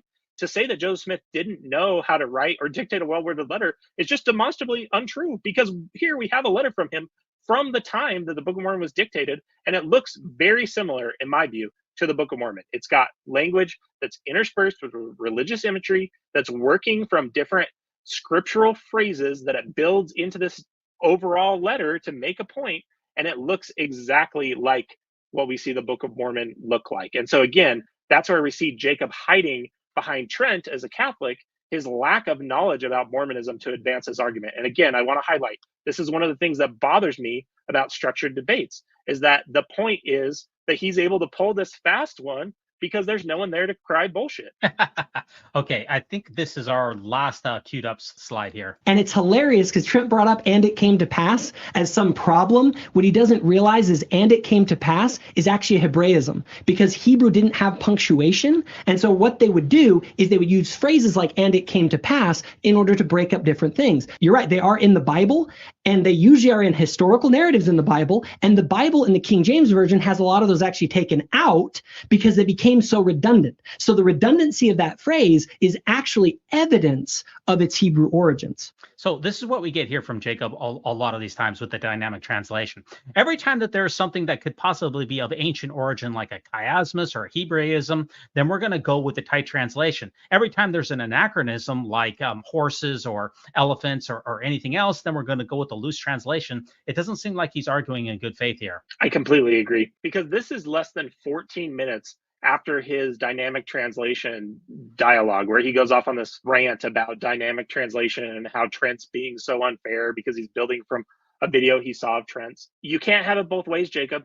If you have legitimate Hebraisms, then it should be a tight translation. If it's a dynamic translation clothed in Joseph Smith's language, then I don't want to hear about Hebraisms from you anymore, because that doesn't make any sense. If it's clothed in Joseph Smith's language, then you shouldn't see those things there. Yeah, and here is the final argument, and perhaps Trent's best argument of the entire debate. Has any artifact with Hebrew or Egyptian text been discovered in the New World? There have been some that people claim have been. I'm not familiar enough with those, if they're authentic or not exactly, but there have been claims that there have been. Also, the language in the Book of Mormon specifically, it talks about the fact that the language that they brought over was corrupted. And so the eventual language that was used by the Book of Mormon people was not, they weren't speaking Reformed Egyptian in Mesoamerica. They were speaking some other kind of language? Yeah, they probably adopted the language of the peoples that were here. Was Joseph Smith wrong when he said, our Western tribes of Indians are descendants from that Joseph which was sold into Egypt, even though 99.5% of Native American DNA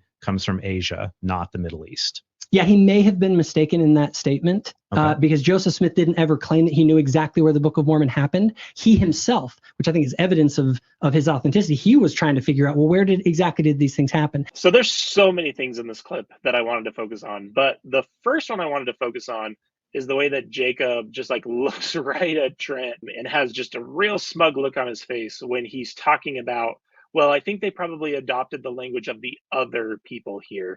He talks about the corrupted language that they brought with them and the fact that there were other people here. And this is a big shift in Book of Mormon apologetics since the time I was in high school and seminary and even in the mission field to today, where they're trying to make the Book of Mormon peoples as tiny as possible so that they can become completely unfalsifiable and just like disappear into this overall narrative. And the bottom line is that's not the way the narrative reads. That's not the way that Joseph Smith taught about the narrative. That work, by the way, started with Professor John Sorensen. He wrote a Book of Mormon apologetics piece that's cited in the Gospel Topics essay that represents a real shift.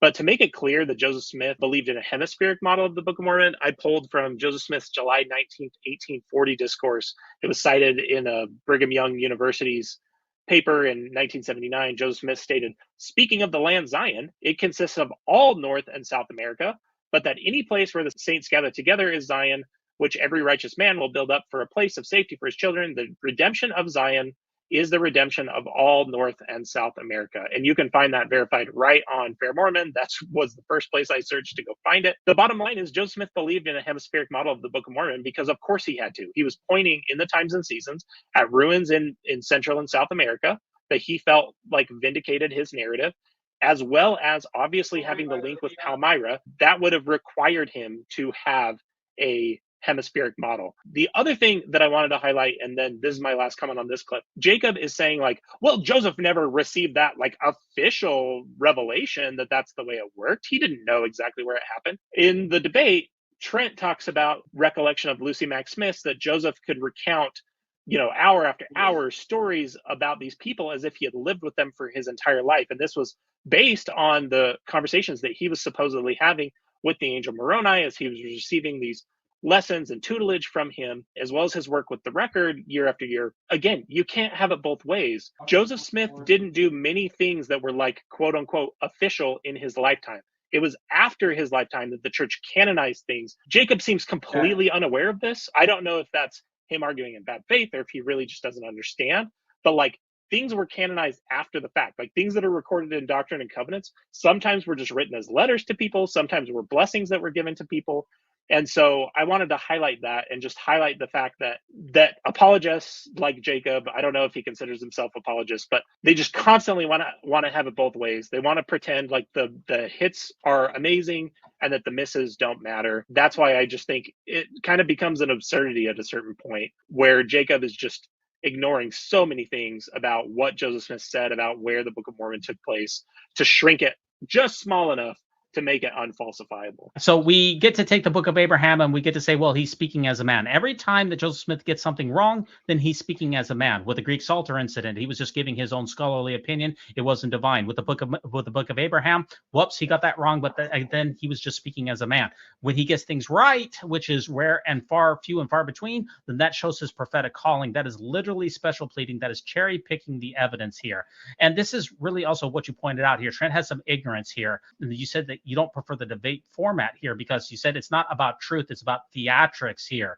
And Trent didn't know where to call people out on his tricks. And as far as the theatrics is concerned, it seemed like Jacob has a more robust presence and he's much more, forceful. Trent is a very much more mild-mannered individual. So as far as the presence is concerned, I would certainly give the nod to Jacob. No, I would agree with you. Jacob's very confident in the way he presents the information, and that's convincing to a certain segment of the population.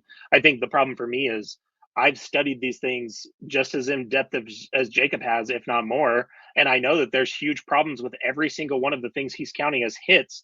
And he's ignoring multiple misses to arrive at his balance of how he's evaluated the evidence. And Jacob's made no secret about that. He's talked multiple times on multiple different channels about this supposed epistemology he's developed called the collective witness model, which in my mind is just basically turning confirmation bias and intuitive feeling into a way to just never change your beliefs. That's probably a topic for a different day. But I just wanted to highlight, I guess, again, the double standard, the special pleading that Jacob is just as guilty of, even though he's the one that was constantly accusing Trent of it in the debate. The 5-witness model that Jacob purports to bring out, I know epistemology is very important to you, but it's incumbent upon him to demonstrate the reliability of that methodology, which he absolutely cannot do. Now, let's do some final conclusions here on the debate. The overall tone of the debate, as far as I'm concerned, was very congenial. It seemed like they really enjoyed being in each other's presence. There wasn't any necessarily animosity, and I thought that the tone was very elevated, and I appreciated the high level of discourse. How did you feel about the overall tone of the debate? I think the only time it really got a little confrontational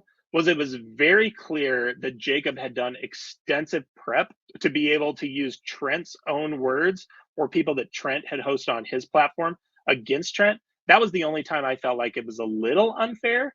I felt like Trent actually did a better job of keeping the arguments about the arguments rather than trying to like go to the fallacious tu quoque place that Jacob goes to so often. But overall, I thought it was a pretty elevated discussion. That part of debate, I don't have a problem with. When people have honest discussions about what they believe and why, and owning the extent of what they're committing to epistemologically, I don't have any problem with that. I don't have any problem with people who choose to believe in the Mormon narrative in whatever nuanced, weird way that they want to make it work, except if they're going to claim to me that it's like literally historically true, or that it's something that I should then be required to believe based on the strength of the evidence. Because when we really look at it, I don't think Jacob offered a case based on the strength of the evidence. He focused a lot on feelings and testimony. And I understand in a Mormon worldview, that's completely allowable. But to me, it really doesn't get there, because we know, again, about the inherent unreliability of the way our brains think and the way that especially our feelings and our intuition works. Faith and feelings are not a reliable pathway to truth, and that's really foundational for Jacob's entire epistemology, which is based on 5 so-called witnesses, and that's a fundamentally flawed methodology for finding out if anything is true. I did think that these guys really thought quite well on their feet, very, very fast. I thought that they spoke very eloquently. And of course, the question for me is, why don't any Mormon apostles or senior church leaders do these types of debates? They should be able to win these hands down as these special witnesses of the name of Jesus, yet they never, ever engage in any of these public forums or debates where they could possibly be questions. They are absolutely cowards in that respect. And Jacob Hansen, he kept arguing that Trent Horn was arguing like an atheist. Is that accurate? And the biggest question is, does that even matter how somebody argues in this type of debate format? Was Trent arguing like an atheist? It seemed like he was arguing like a Catholic to me. I actually thought this was one of the dumbest moves that Jacob made, because he kind of like opened with it in his opening statement that today you're going to see Trent argue like an atheist.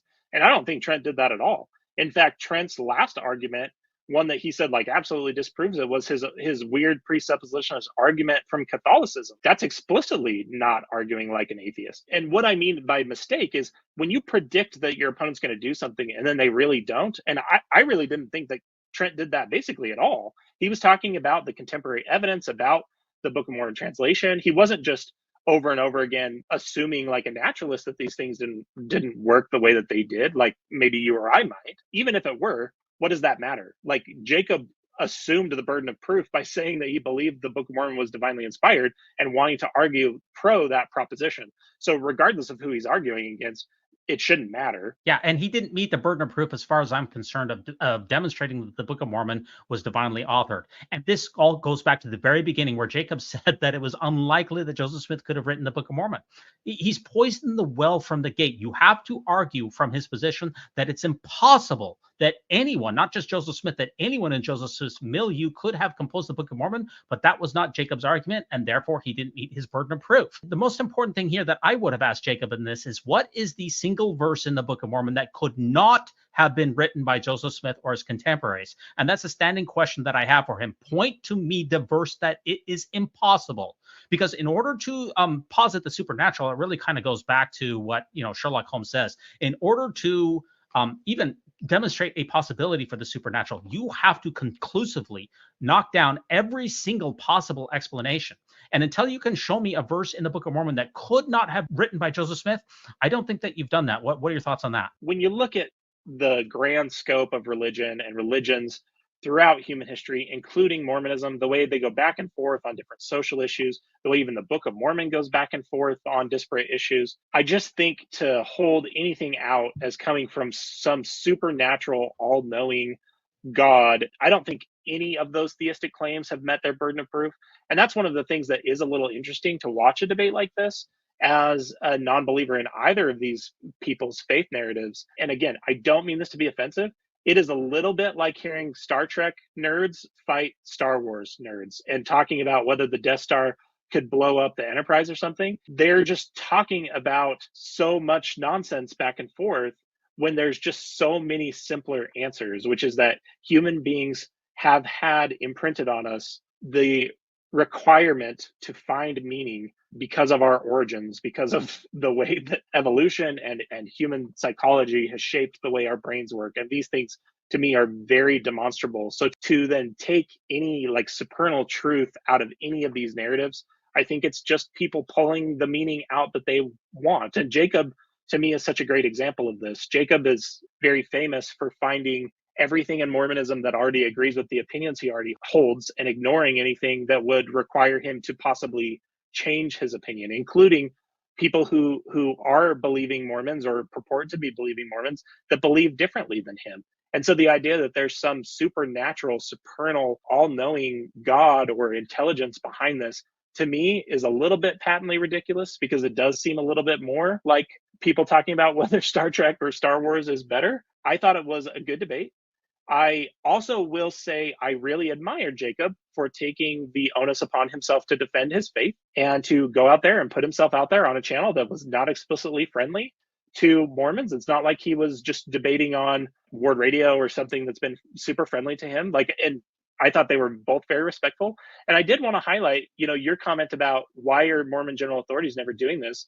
I'll give a little bit of credit to our evangelical or Protestant cousins here and say, like, in the early 2000s, they would host debates with Christopher Hitchens, with Sam Harris, with Richard Dawkins. They would bring them in and allow them.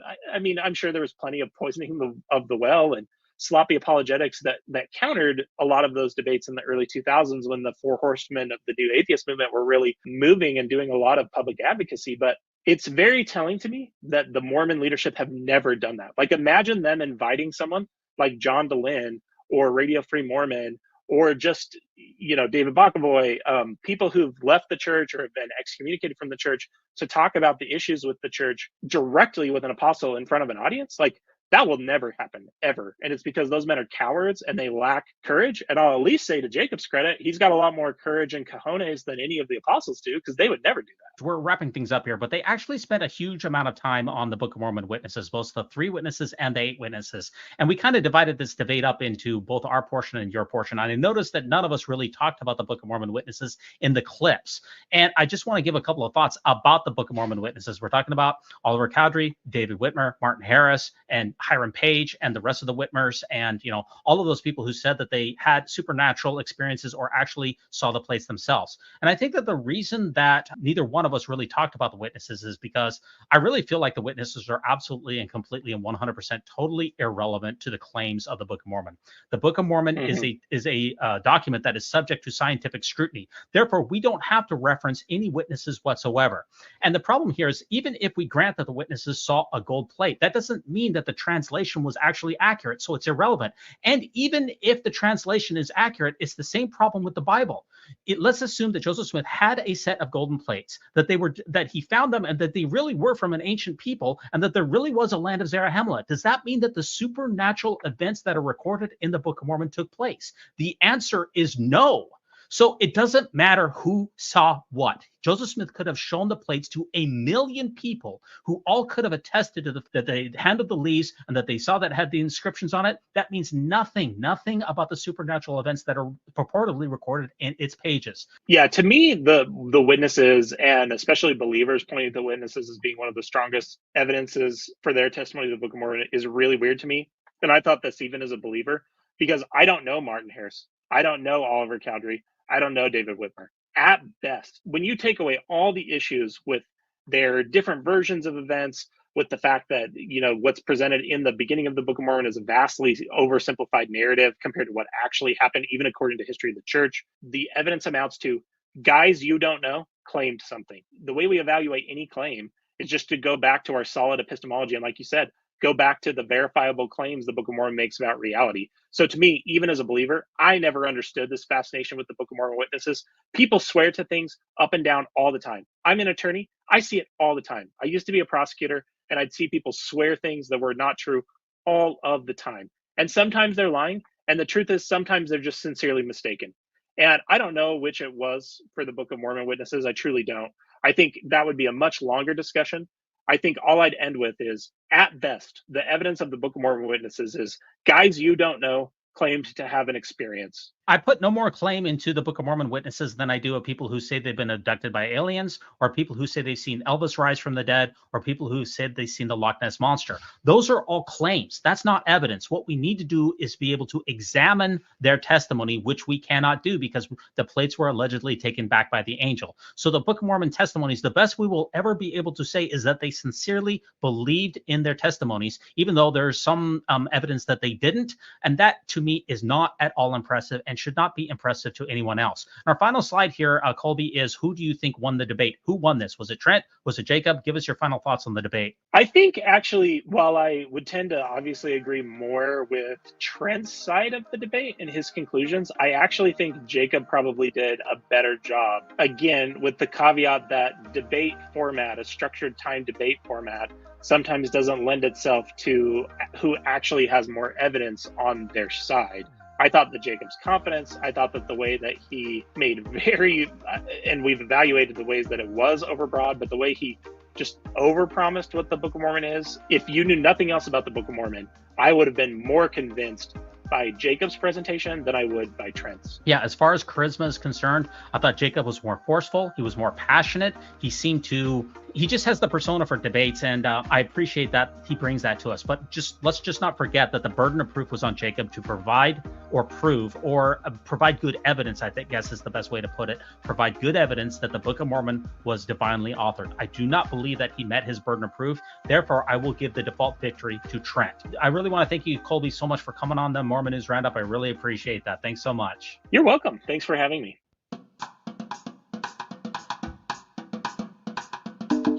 When it comes to nicknames of the church, such as LDS Church, the Mormon Church, to remove the Lord's name from the Lord's church is a major victory for Satan. Satan.